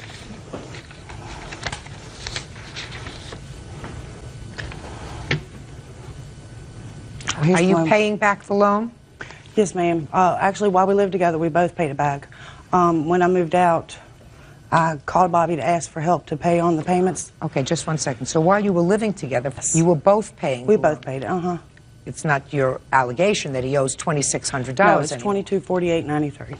That's the remainder of the loan. And how did you arrive at that figure? That was the remainder of the loan. Well, it was the remainder of what loan? The $3,500 loan that you took out? $3,500. Well, but you only gave him $2,600 to pay child support. Mm-hmm. Where did the other money go to? I'm not sure exactly what we did with it. We may have made a house payment with the other $900. Well, I don't know either, but that's... I don't either. Well, if you paid back... Together, we paid back the other $900 already.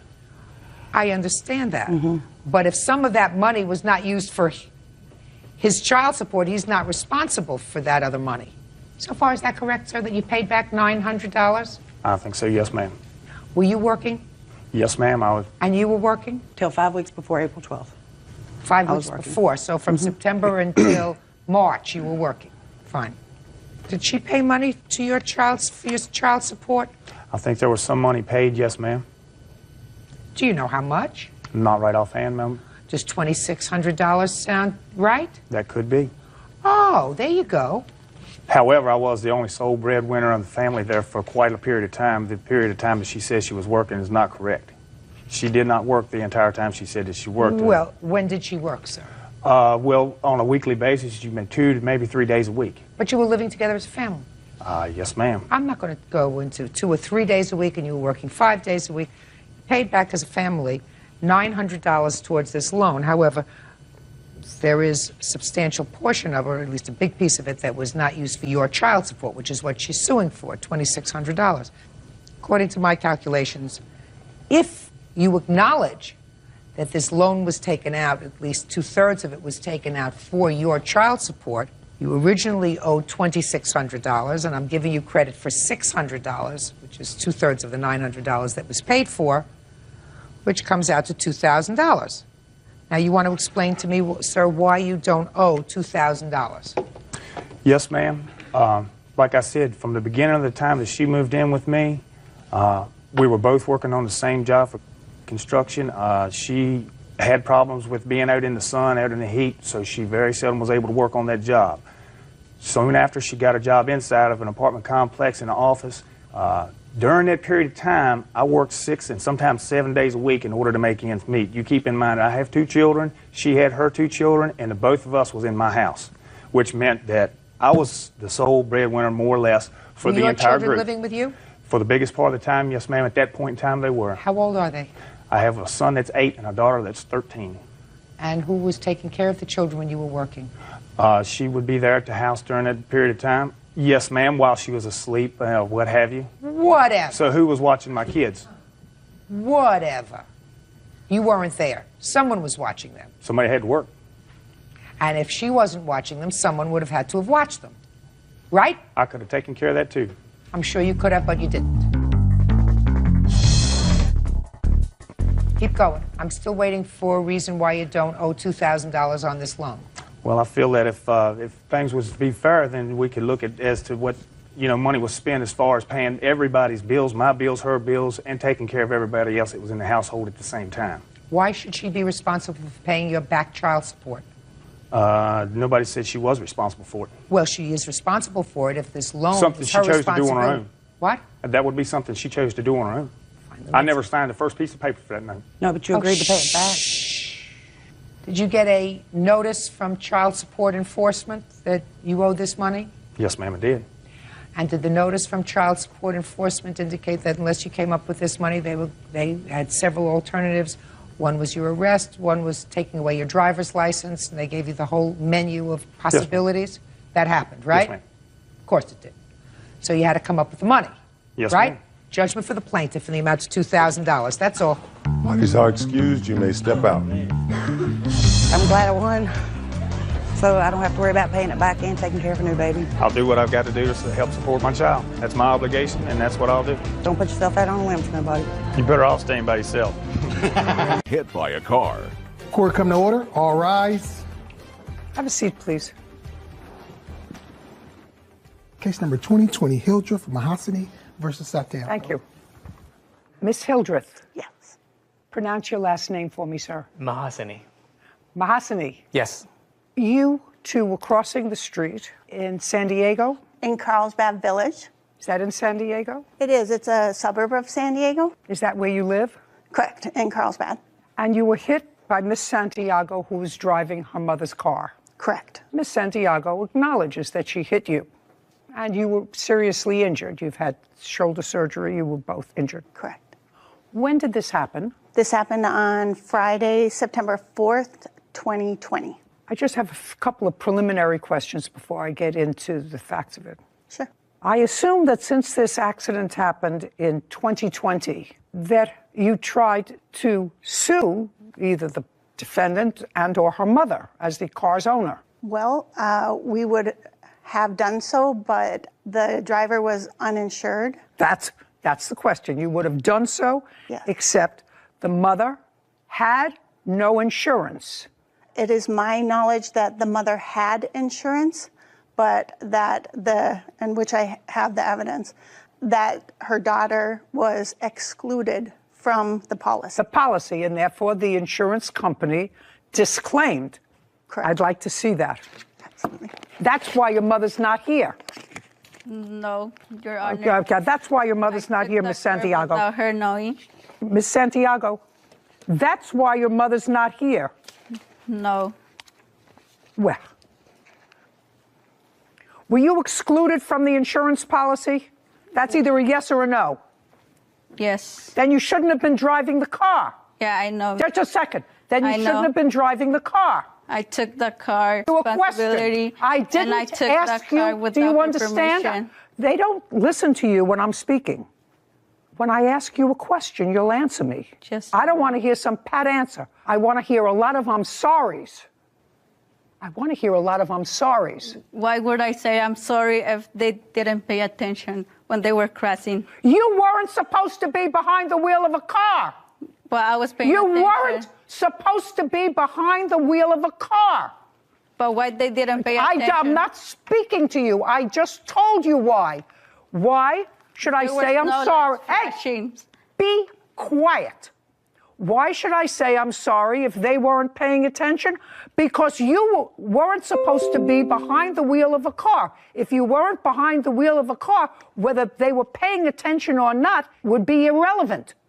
You weren't supposed to be driving. She thinks you have a big mouth. You don't have a bigger mouth than me, madam. I guarantee you, the last person who drove yesterday that wasn't supposed to drive yesterday because they were drunk, killed six. Nobody's listening to you. When I'm speaking, nobody's listening to you. Killed 6 people. Last person who drove that wasn't supposed to be behind the wheel of a car killed 6 people. You were not. Hey, I'm speaking. You were not supposed to be behind the wheel of a car. Don't you understand that? I understand. Are you stupid? You were not supposed to be behind the wheel of a car. You were an excluded driver, and you were an excluded driver for a reason. Not only that, you're.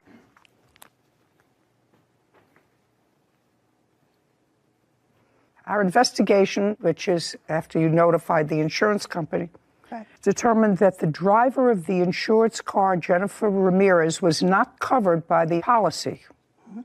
That's what you told me. Correct. I don't understand this.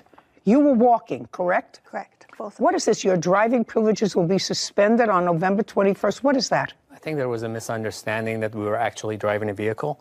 Yeah. And when I called the DMV and I explained that, no, we're actually pedestrians, then they said, oh, I'm sorry, disregard that. Yeah. Stupid. And do you have a letter from them indicating that this is wrong? They just told me that we can disregard it, and they just corrected it. That's all they did. And it was not because she was also unlicensed? Just a second. I'm not there yet. Okay. I'm not there with Big Mouth. Okay. This happened on September 4th, 2020. What time of the day? It was in the evening. What time?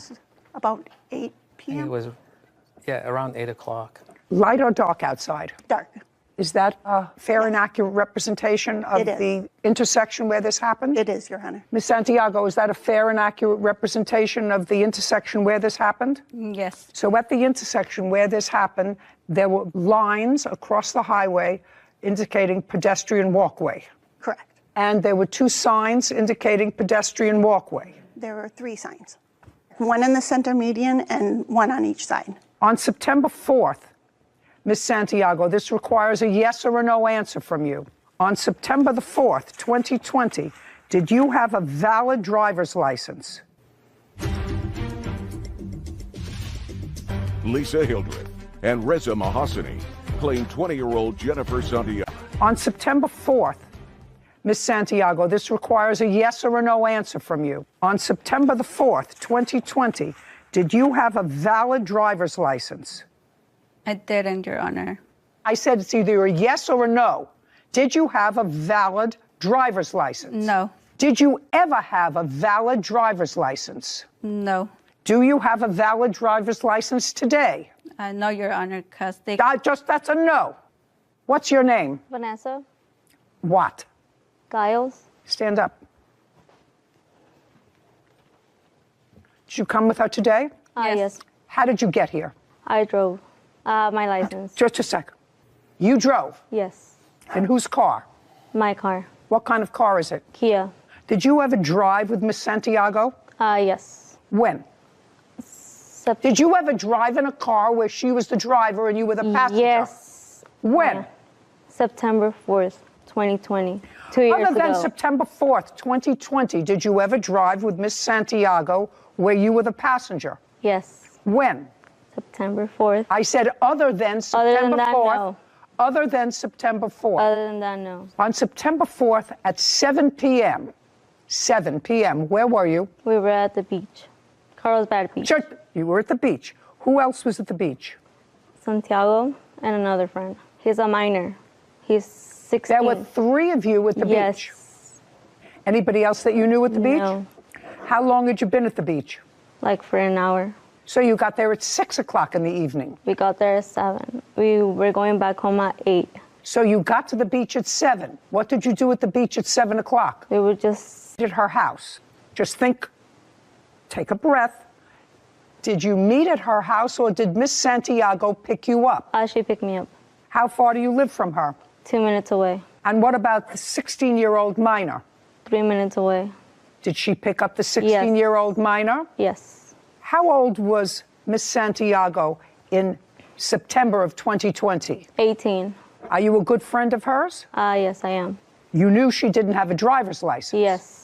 Did you know why she didn't have a driver's license? She was still studying for a test. Had she taken the test before? Yes, she has. She had taken the test before. Yes. Do you remember how many times? Yes. How many times did she take the test? 2 times. And the 2 times she took the test, she failed it? Yes, she did. Okay. So now she's driving without a license because she's failed her driving test twice at the time of this. So she's studying to pass it maybe for the 3rd time, right? Yes. And now we have 2 years later, she still doesn't have a driver's license. Yes. Do you know why? No. Well, you're her good friend. Didn't you ask her? Well, it's 2 years later. Did you ever pass your driving test? She hasn't yet. Sit. Now tell me what happened at 8 o'clock on the 4th of September, 2020. I have pictures if you like, and would it be okay to approach the screen to show you better? No, it's not necessary. You were crossing the street. Correct. In a crosswalk, she hit you. Correct. We were. You That's what crossing happened. the street in a crosswalk, and she hit you. Yeah. So we had come to the crosswalk sign on the left side of the photo. We pressed the button. It illuminated the flashing lights to indicate that it was okay to cross. We looked to the left. Those 2 cars were already parked. We proceeded to the middle and noticed that the car in the furthest lane from us, that car was already Cross. Listen, for someone who can't take and pass a driver's test 3 times, at least I would keep my mouth shut until I look at you for an answer. Do you understand? Yes. And it was estimated by the officer that we... No. She hit you in a crosswalk. That's a crosswalk. This young lady knew I'm not... Did you hear me? I'm not speaking to you. You don't understand this was a really bad day for this kind of case to come into court. You do understand that? Yes. Okay, good. And you know why this is a very bad day for your case to come into court? No. Then you don't read the newspapers. I suggest if you read the newspaper, maybe you would be able to pass your driving test. Because either you failed the written portion or you failed the driving portion, one or the other. Do you understand? Yes, Your Honor. Good. Now we understand each other. Now you're almost at I'm sorry. You're almost at I'm sorry. When the defendant's car struck you, where did you land? I have photos to show. I'd like to see it. It kind of shows on the second photo there.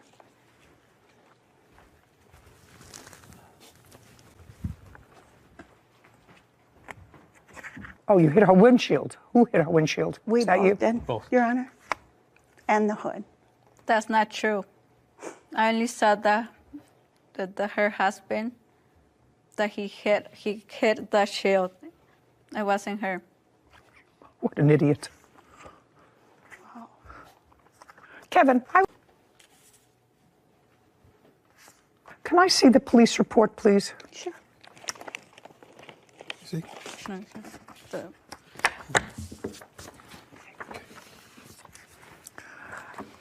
I'd also like you to show her these. I just want her to take a look at them. To know what happens when you act irresponsibly. And you do things that you're not supposed to do, like take a car and drive it when you have no license, when you failed your driving test twice.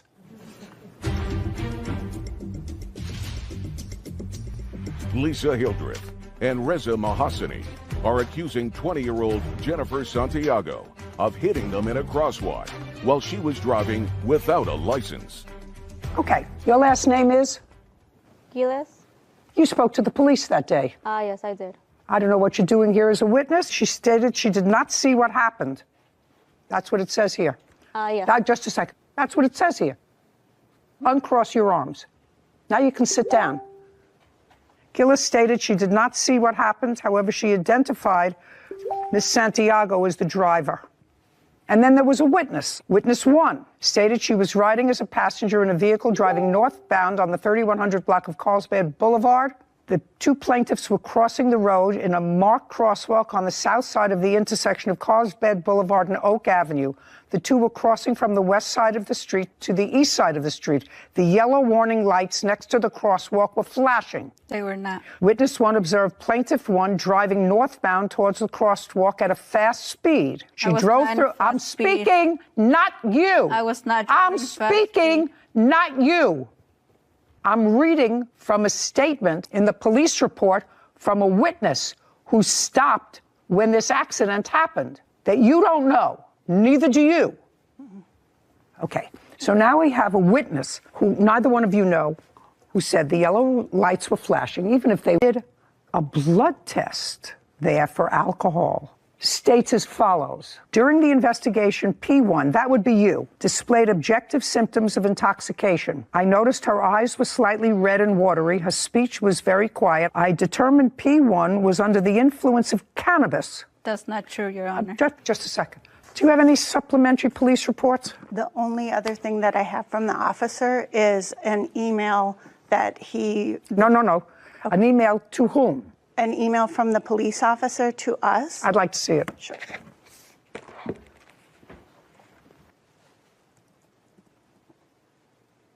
Thank you. Yes, ma'am.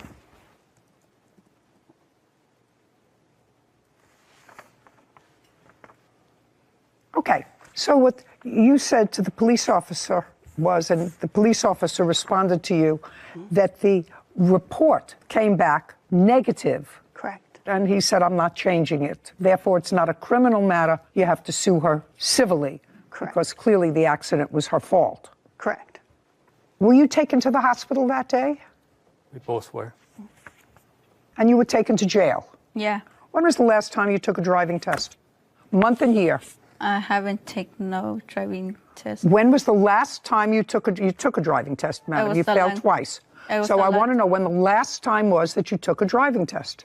I can't remember. It was a long time ago. Did you take a driving test in the year 2021? Yeah, I did.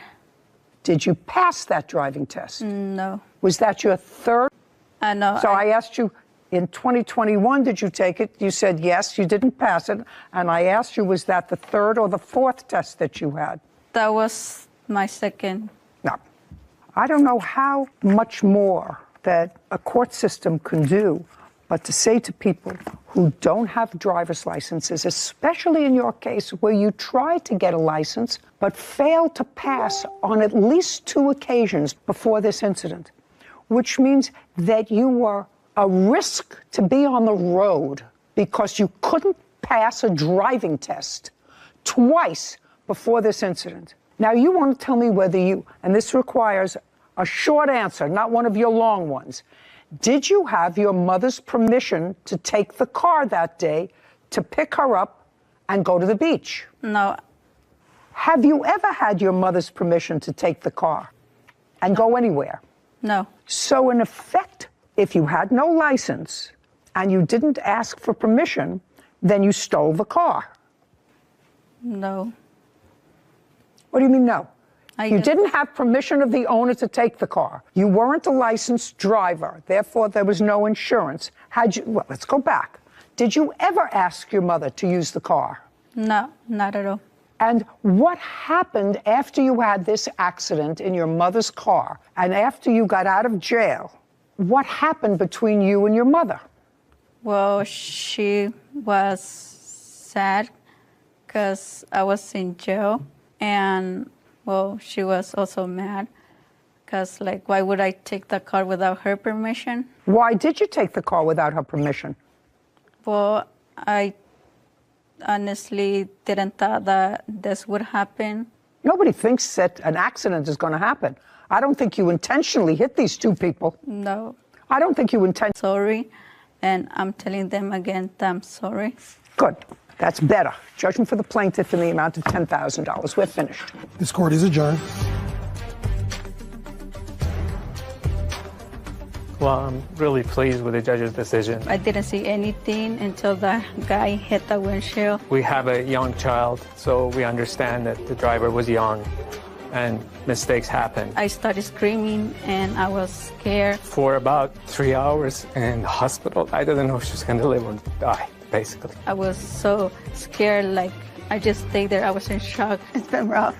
I told them that I was sorry that the accident happened. I had like internal bleeding in my arm. I have loss of range of motion in my hand. Well, I didn't even went to see them because I was so scared. It was the unluckiest day and the luckiest day of our life. So we're here and we're grateful for that. I was super scared. Like, I was like, I killed them. Like, I was crying in jail. We both have to deal with physical injuries, but like Lisa said, it was the unluckiest and luckiest moment of our life, so we're grateful that we're here. Being pretty close to 18 myself, I can understand driving my father or mother's car and maybe not understanding if they had insurance or me not having insurance myself. So I could understand and sympathize maybe with not knowing whether a car was insured or not. But you know for sure if you went 1 time, 2 times, 3 times and did not pass a driver's test and you don't hold a license in your wallet, at 18, you know whether or not you have a license, and that's unacceptable. Yeah. No one expects an accident. That's the point. Please. Hello, Judge. Case number 2027, Davis versus Zadie. Thank you. Mr. Davis, a couple of years ago, you were a tenant of the defendant's. Correct, Your Honor. You rented a room from him? Correct, Your in Honor. his house. For how long? For about a year, a little over. From when to when? 2020, I want to say the beginning of the year till about the end. Do you remember the dates that he was a tenant? Yes, they're incorrect what he's saying. It was from May of 2020 to November 2020. Does that sound right, Mr. Davis? Something like that, yeah. May, June, July, August, September, October, and when in November did he leave?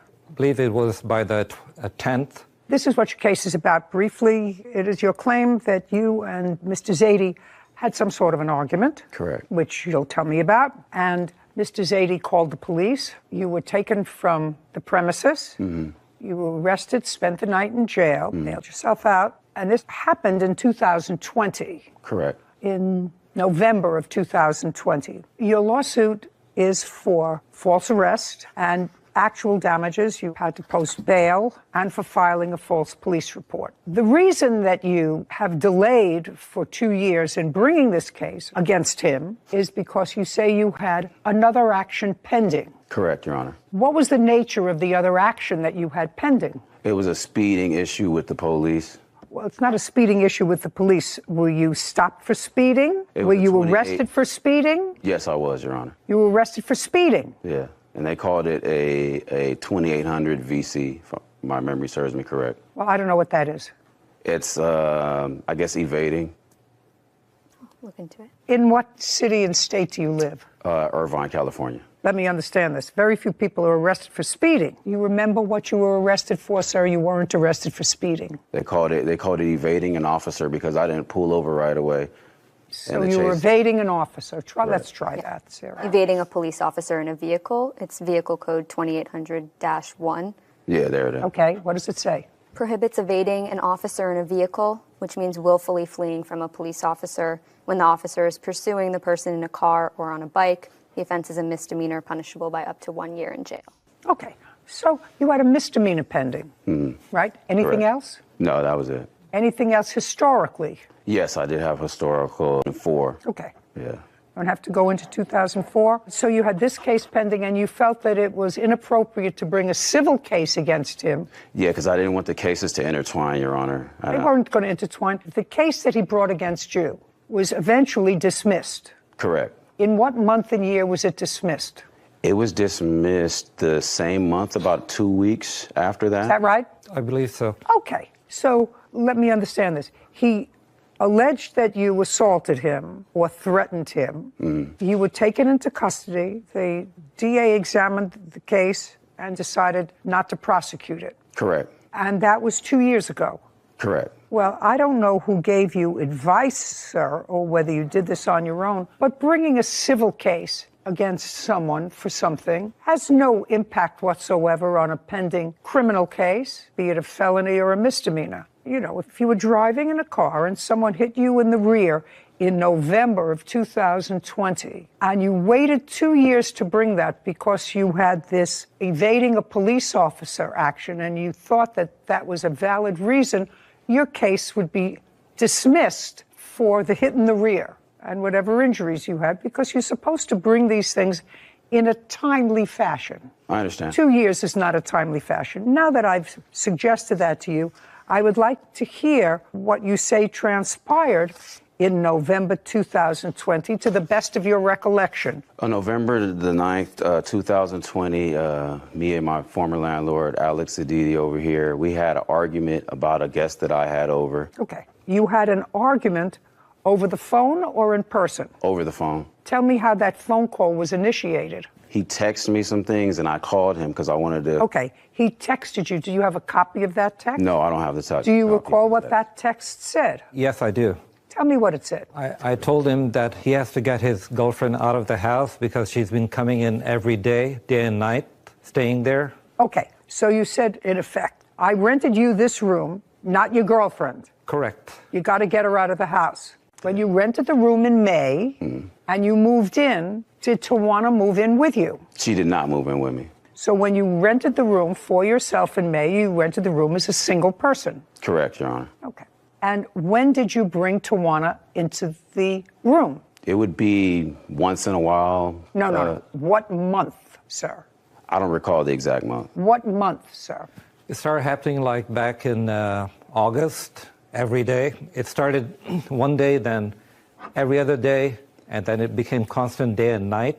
For how long? For a long, long time, till towards the November when it just went out of proportion. The argument was about having his girlfriend, according to you, practically living there. Right. And you didn't want her there. No. Okay, because you rented a room to a single man who, until the girlfriend started to come in, I assume you didn't have trouble with. Right. So that's what your text message said to him in November. And as a result of that text message, you called him on the phone. Mm-hmm. I'm just trying to lay out the story. Okay. So you called him on the phone, and you said what to him, and he said what to you? I don't recall exactly what I said to him, but I remember he told me to tell her, get the out my house, get the out right now. Your girlfriend is a... He was saying a bunch of derogatory things over the phone to me and then hung up in my face. I'm working at the time. So when I came back... Did you call your girlfriend? No, I didn't call her. Did you text her? We speak regularly. We're talking all the time. No, then. Yeah, she knew about it. She did. Don't tell me what she knew. I just asked you if you texted her or called her. Yeah, I did. You did. And when you texted or called her, was she in the house? Was she in your room? No, she was gone already at this time. When we were arguing, just she was... Just a second. Is that because he told her to leave? No, she was leaving already. She had work to go to. She wasn't living there. She had her own place and job in Lakewood, California. And I would tell him that all the time, but he would always insinuate that, oh, no, she's living there. I'm like, no, she's not. She pays $2,000 in rent. He lives in the house with you. Right. Now, before Tawana, had you had any difficulty with him? You None moved at in all. in May. May, did you have any difficulty? No. No. June, did you have any difficulty? No. July, did you have any difficulty? No. No. You didn't have difficulty until Tawana came. Mm-hmm. Well, that was the difficulty. Mm-hmm. So he told you in a very... And Tawana was gone. Yes, she was gone. Had she taken her things? There was nothing for her to take. She didn't bring stuff over there. She wasn't living there. No, but she came over there and stayed a few days a week and never had Maybe any an stuff? overnight bag. Okay. That's but it. she took it with her when she left? Correct. Okay. Yeah.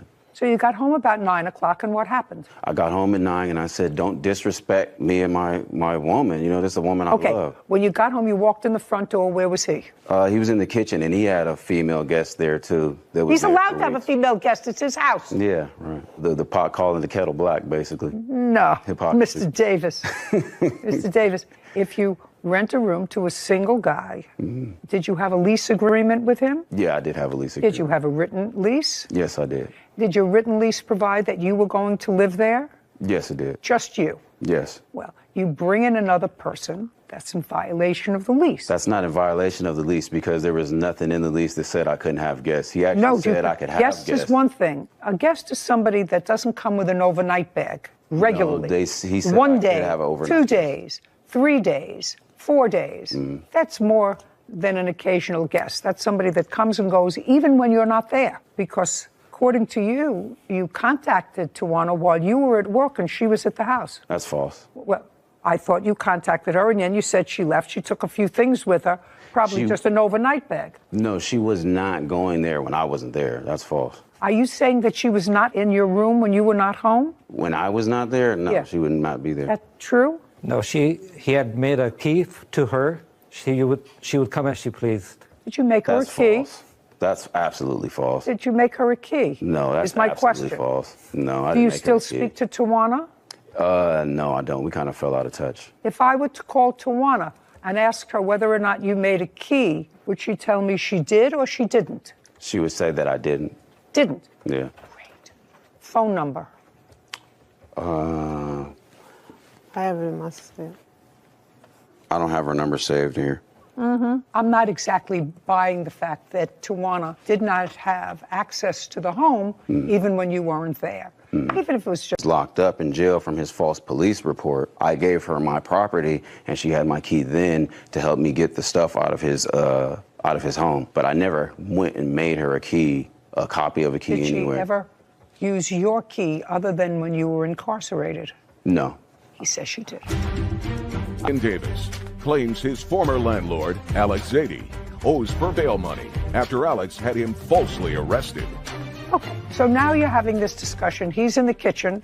You come home from work at 9 o'clock, and Yeah. you went into the kitchen to look for him. Correct. And when you found him, tell me what happened. We had just a brief, maybe 2-minute conversation or argument, discourse about what the things that he said. And I said, you know, don't be disrespectful to my woman and me. And I said, you know, you're a bitch. I called him a bitch. I did. But I never threatened him, No, you harassed said him. you're what? That's it. What does that mean? That's a half a sentence. Well, He was calling him a bitch. You are a bitch. Oh, you were calling him? yes, because he says a these guy. things over the phone. He's a guy. Why would Yeah. you call him a... Because he says all these things over the phone and he gets real loud and he's a completely different person when he's on the phone. But then when I'm in you his... think that's gender neutral? Yeah, at this point. Well, there you go. That's why I have you here. Okie dokie. So, okay, so you were going, don't call me that. You called him a name, and then things got heated, and then what happened? no, things didn't get heated. After that, he said, oh, that's how you want to do it? And then I said, if you want to get me evicted, you have to go through it the right way and do it legally and give me a 30-day eviction. No, he must have said to you, I want you out of here because you called me a name. It If wasn't you said, if about- you want me evicted, then he had to have said something about getting you out. He didn't really say, I don't remember him mentioning anything about me getting out. I just remember the fact that he called the police to get No, me before he called the police. You're still in the kitchen. Do you ever leave the kitchen? Yes, I did. Where did you go? I went to my room. Okay. Before you went to your room, did you hear him on the phone with the police? I did. Before you went Yes. to your room? Yes. Okay. And? And I didn't sit there and listen to his phone call. I took a video and I started recording because I didn't want to be made out to look like the guilty party. And I had it pretty much live streaming the whole time, which was an Instagram video. Can to I see it? prove, No, I don't have the video. The police But then it deleted doesn't it. exist. If you Yeah. don't have it, it doesn't Yeah, I exist for understand. my purposes. Understood. But you had it then. Yeah, I did have it then. You did. In And second, custody. despite looking at the video, Yes. which I haven't seen. They didn't look at the video. They refused to look at it. Well, let's go one step further. You see, Mr. Davis, this is why you bring actions right away. So that not only everybody's memory is fresh, but if I wanted to call a police officer where you're who coming. responded or whatever, that's why you bring an action right away. Yeah, I get what you're saying. So now you're taken into custody and you have a video that is totally, according to you, exculpatory. I don't know the definition. Exculpatory means it says that you were not guilty of anything. Okay. And you appear in court? No, I didn't appear in court. Never? No, never. Well, what happened to the case? The case was thrown out. It was a DA reject because there was insufficient evidence that I did anything to him. And you never showed the district attorney your video? I didn't get a chance to because the video was deleted by the police. The police department deleted your video? Yeah, they did. You are a terrible victim of circumstance, Mr. Davis. Did you ever make a complaint that the police department deleted your video that would be exculpatory? No. Why not? I would if I had. Maybe ignorance of the law, I guess. What? I said maybe ignorance of the law, I guess. Not knowing. When you know better, you do better. No, Mr. Davis. Actually, I mean, sometimes you really don't know what the law is, but you were smart enough, you said, to tell me, because you knew I would say, why wait 2 years, that you didn't want this action to conflict with another action. Well, that's a two-process thinker. I've had something like that happen to me before, where I had a criminal case and a civil case pending, and the dates were kind of intertwining and messing, and they're about to get in the way of my civil case. So I didn't want to make that same mistake with this case, Your Honor. Okay, so you want to tell me what your version of the events were of November 9th of 2020? Yes, Your Honor. I had gone to Mexico for a business trip meeting, and I had my friend who was visiting from Mexico staying at my place, and at that same time I had another roommate who was renting the room next to Ryan Davis's room. His name was Dave. I received a call from Dave on November 9th that is constant sex going on. Okay, so you received a call from the other person living in your house who you were renting a room to? Yes. When you were home? Yes. Okay, so you heard what was going on behind his closed doors? Right, day and night. Okay. Like there's no tomorrow. Okay, well, maybe, maybe jealous. Okay. Disrespectful. Shh. Okay, so he was becoming an annoying tenant. Yes. For whatever reason. Yes. Keep going. You sent him a text. He called you. You had heated words. He comes home from work. You're in the kitchen. Yes. He comes into the kitchen and I told him, Ryan, we've gone through this many times before. I've addressed this to you about your girlfriend coming here all the time, day and night, and now she's here every day. What he was doing was sneaking her in late at night, and that's how I will know that she snuck back in. There were times I came home from work, and she was already there when Ryan wasn't even there, so she had the key, obviously. Okay, now let's go to November 9th. November 9th, I confronted him. I said that this is just way too much. My other roommate wants to leave. He cannot take it anymore. And then he said, well, she isn't here. And my... Okay, he said she wasn't here. Keep going. Then he cussed at my friend who was visiting from Mexico. He said, get this bitch out of here. That's not true. Don't interrupt. And, okay. I said, you can talk to her. Okay, let's go. Right. Then he went into his room. He came back. He brought a samurai sword with him. And he flashed it at me. I'm going to slice you in half like a butter. Okay. What? And I'm like shocked at that time, don't know what's going on with him because he's just changing character.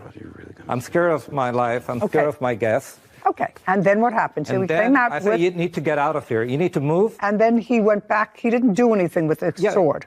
No, he didn't. He went back in the room with the sword. He put it there. Then he came back and he pushed me against the wall. As he was pushing me, I tried to block him by putting my two hands up. And when he pushed me, it bruised. I had a cut on my wrist, but there was a bruise. Okay. And now, I at what said I'm going to point? call the police. Okay, so you called the police when he came back out of his room the second time, this time without the sword. And the police took a report. Yes. Do you have that report? Yes. I'd right like to here. see it. Mr. Davis, do you have a copy of the police report or any have it right follow-up here, too, report? Your I'd like to see that too. 31st. And this happened on November 9th. Correct. Between October 31st and November 9th, did you have occasion to show Mrs. Zaidi prior to November 9th? So Never, between Your Honor. 31st and the 8th, did you show Mr. Zaidi the sword? Never, Your Honor. He's Just a liar. a sec. Just answer my question. Davis has accused his former landlord, Alex Zaidi, of causing a false arrest. Alex says Ryan threatened him with a samurai sword. October 31st to November 8th, did you ever show Mr. Zaidi the sword? No, Your Honor. No. No. Okay. So unless he went into your room, He went into my room. unless he went into your room prior to November 9th, there was no way he would have seen the sword. Correct. Okay. And when did you go away on this business trip, sir? On the 9th. That day? Yes, in the morning. And on what day did you first see this sword that was in his room? On the evening of November 9th. That was the first time, not his First, birthday, not second day, not third day. Okay. Does his room have a lock on it, by the way? From inside. From inside. Mr. Davis, were you on probation at the time of this incident for something in Riverside that involved a fraud? Yes, Your Honor. Okay. And that wasn't a fraud dating back to 2004? It was dating back. No, it wasn't an incident. For 2000 and, I believe, 15. Okay. So when you told me before, and I'm not even going to have Whitney read it back, you said the last time you had this speeding little problem and evading police, I said, well, before that? And you said, yeah, I did before that in 2004. Correct. But that was a lie. Which was like... Just a second, that was a lie. You had another case involving a fraud in 2015, on which you were on probation, which means that you were either found guilty or took a plea. Correct. Okay. And when the police officer, Mr. Davis, took down your statement, you said that while you acknowledged that you had a samurai sword in your room, you said you had never shown it to Mr. Zaidi. Correct, Your Honor. You had never... Stuff. Okay. That's the only other way I can know that he was... Okay. I'm not finished reading this, yes. Okay, that's fine. That's like the 2015 case. You just remember. Do you have any other police reports that you'd like me to see, Mr. Davis? Not a police report, but I have the bail bonds receipt that I paid. And I'm not interested in your bail bonds receipt. I have the DA reject. I'd like to see it. Yeah, they rejected the case right here. Yeah, They refused I'd like to file to see charges. Your Honor, there's a conflicting story where he said he was left on the 9th because he was there 2 weeks with his guest prior to that. So how could he leave on the 9th if his guest was there 2 weeks prior to the 9th? I asked him when he left for his... Sir, you didn't understand the reason for my question. I wanted to know if he had been gone from October 31st, which was your birthday, to the 8th. That's why I asked him when he left on his business trip. Correct. And he said he didn't leave until the date of this incident. You want to say he left before? He did. That would leave be before. interesting. He What? did leave before. He did. Yes. On what date did he leave?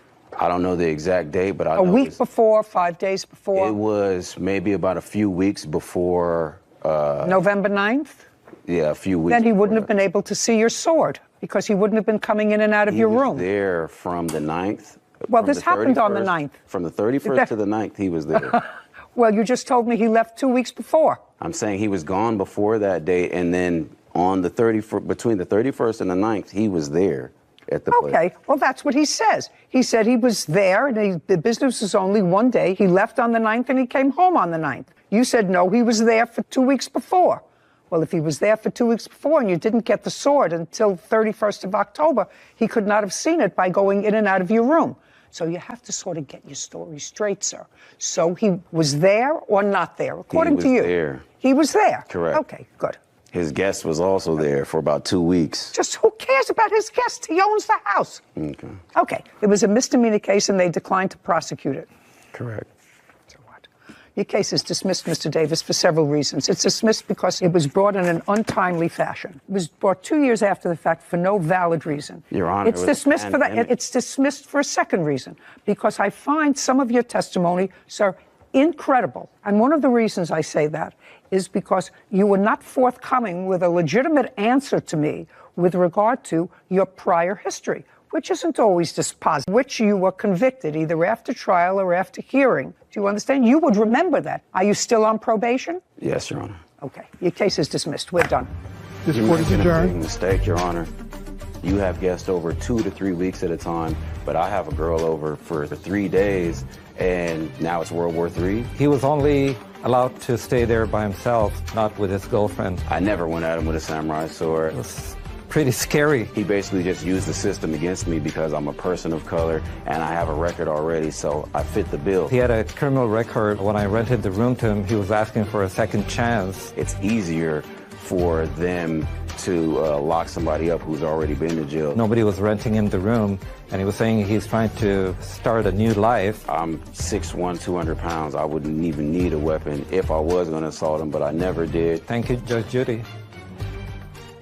You know, there are so many lessons from this case, I think, Sarah. One of them is there's a reason that the law tells you to bring an action in a timely fashion, right? Many reasons. Many reasons. One is because it's not like an afterthought, you know, and there are reasons for delays. You were in a hospital, you go into the armed forces, but here there was no really legitimate reason for him not bringing this kind of case in a timely fashion. And the other one that's always a good thing to me What did you think about his credibility?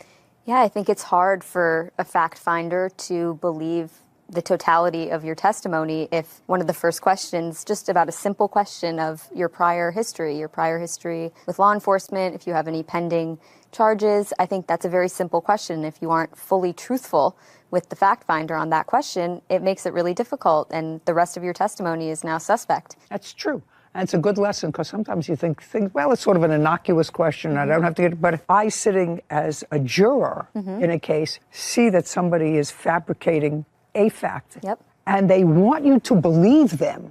You know, they're saying it is that I want you to believe my last law enforcement issue was in 2004. A long time ago, no run-ins. Right, nothing else, and a speeding. Yeah. Ticket, and it sets the tone in a negative way, and it makes it difficult. Onawaka for a rental deposit, moving costs, and lost wages. Miss McRae, you were looking for a room, and you rented a room in defendant's apartment. It didn't work out. You were unhappy. She was unhappy. You moved out. And now you want return of rent, deposit, moving costs, lost wages, and emotional distress. She also said, didn't work out. We didn't like each other. It just wasn't a good fit. So you were happy she left. That's either a yes or a no. You were happy she left. No, ma'am. You weren't happy you wanted her to stay. No, ma'am. Then you were happy she left. No, ma'am. I wasn't happy she left.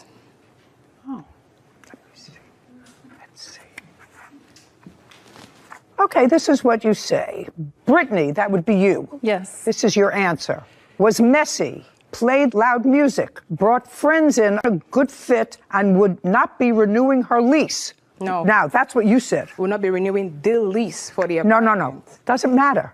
I just read you something. I read you your answer. Now, does that sound somebody that was happy with their roommate? I define happiness for myself. I've lived in co-living where I've had to live with people I do not like. What? And make it work is what I'm trying to say. So that wasn't the issue. The damage she's referring to was actually me attempting to change the locks on the door. I was trying to change the lock because during my time away, all of my belongings.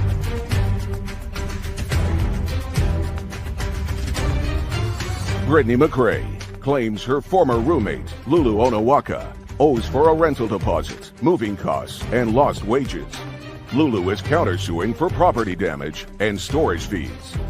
Brittany was messy, played loud music, brought friends in unannounced. She damaged the washing machine, flooded the apartment, and without my consent offered to adopt someone's dog. After that, I let her know we weren't a good fit and wouldn't be renewing the lease. That's what you wrote. Do you want me to show that to you? No, you are right, and that is what I wrote. Absolutely. Well, then I don't know why you have a passive-aggressive attitude, because I'm the only one who's passive-aggressive. Then you were happy she left. No. Okay, well, you're ridiculous. Then we're happy with that. And I don't have to define happiness. Yes. I know that if I lived with somebody who was messy, sometimes loud.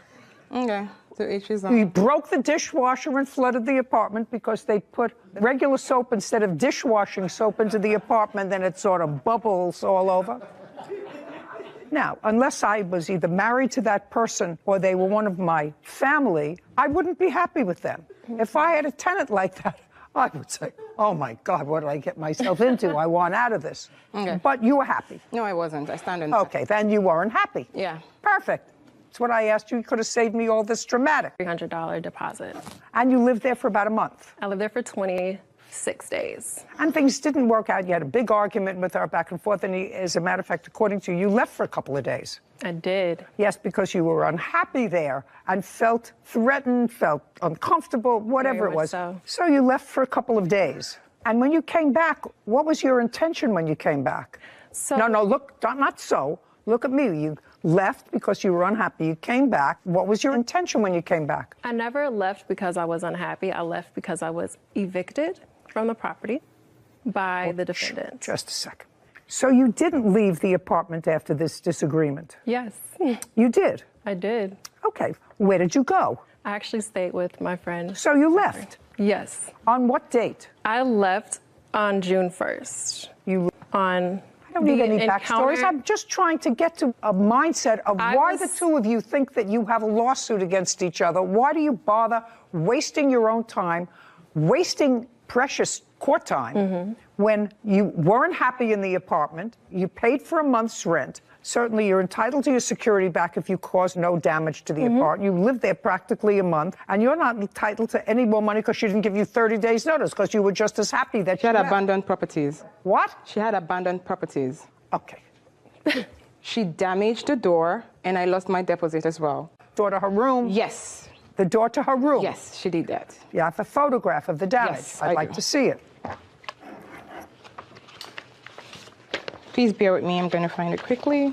The damage she's referring to was actually me attempting to change the locks on the door. I left after I had been informed by the Just a defendant. second. So you acknowledged the door was damaged while you were trying to change the lock on the door? I was trying to change the lock because during my time away, all of my belongings were still in the property. Correct. Listen to me. Did you damage the door? No. The doorknob was removed, but the door is not damaged. The lock was removed? The lock was removed. All right, so I'd like that to see. the defendant would no longer have access to my room, to which she actually did enter my room while I was away. Okay. I left because the defendant actually informed me that I would need to get out by that date, after requesting a full month of rent. And how much it was to repair it. And I want to see how much it was to repair it. I don't have how much it was, but here is the lease agreement, and we paid $2,900 to be here for the security deposit. Oh, she just took this out. That's nonsense. That's nothing. I wasn't still able to get my deposit back. The agreement I got that I... $1,700 back. Understand this. Okay. This is not damage to the door. She took out a cylinder. All you have to do is put it back. Unless you have a receipt for somebody putting it back, you get No, but nothing. that's what I'm saying. We didn't put you it get back. nothing. You get nothing. It's a maintenance request at the property. I didn't ask. By the way, are you allowed to sublet rooms in your apartment? That's a yes or a no? No. Just a, hey. No, hey, no, don't I look down. wasn't. No, I don't look wasn't. down. So the answer is you are not allowed to sublet rooms in your apartment. Yes. Okay. Yes, you are not allowed to sublet rooms in your apartment. She gets her deposit back. We're done. Thank you very much. Court is adjourned. I didn't concede to her requesting me to clean out a garbage at the apartment, and at that point, she lost her entire senses and asked me to move out of the apartment. Always pick your roommates more carefully.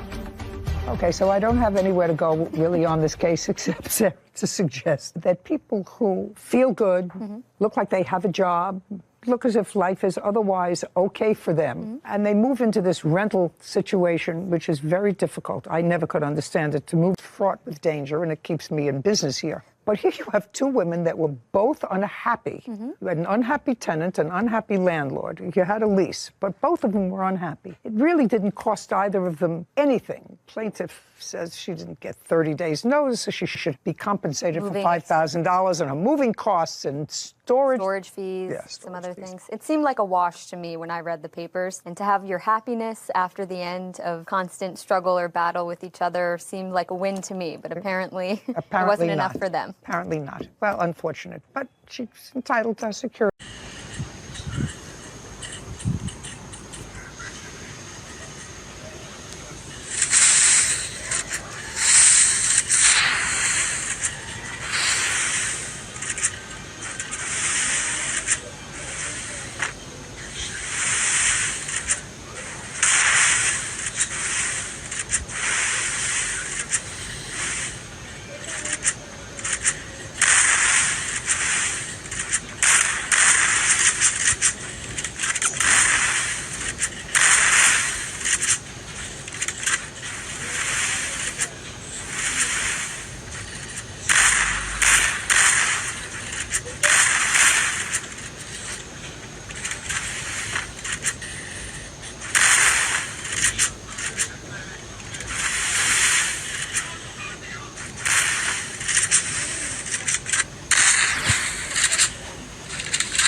एक में individual बड़े ना मैं ये car पे अलग हलाई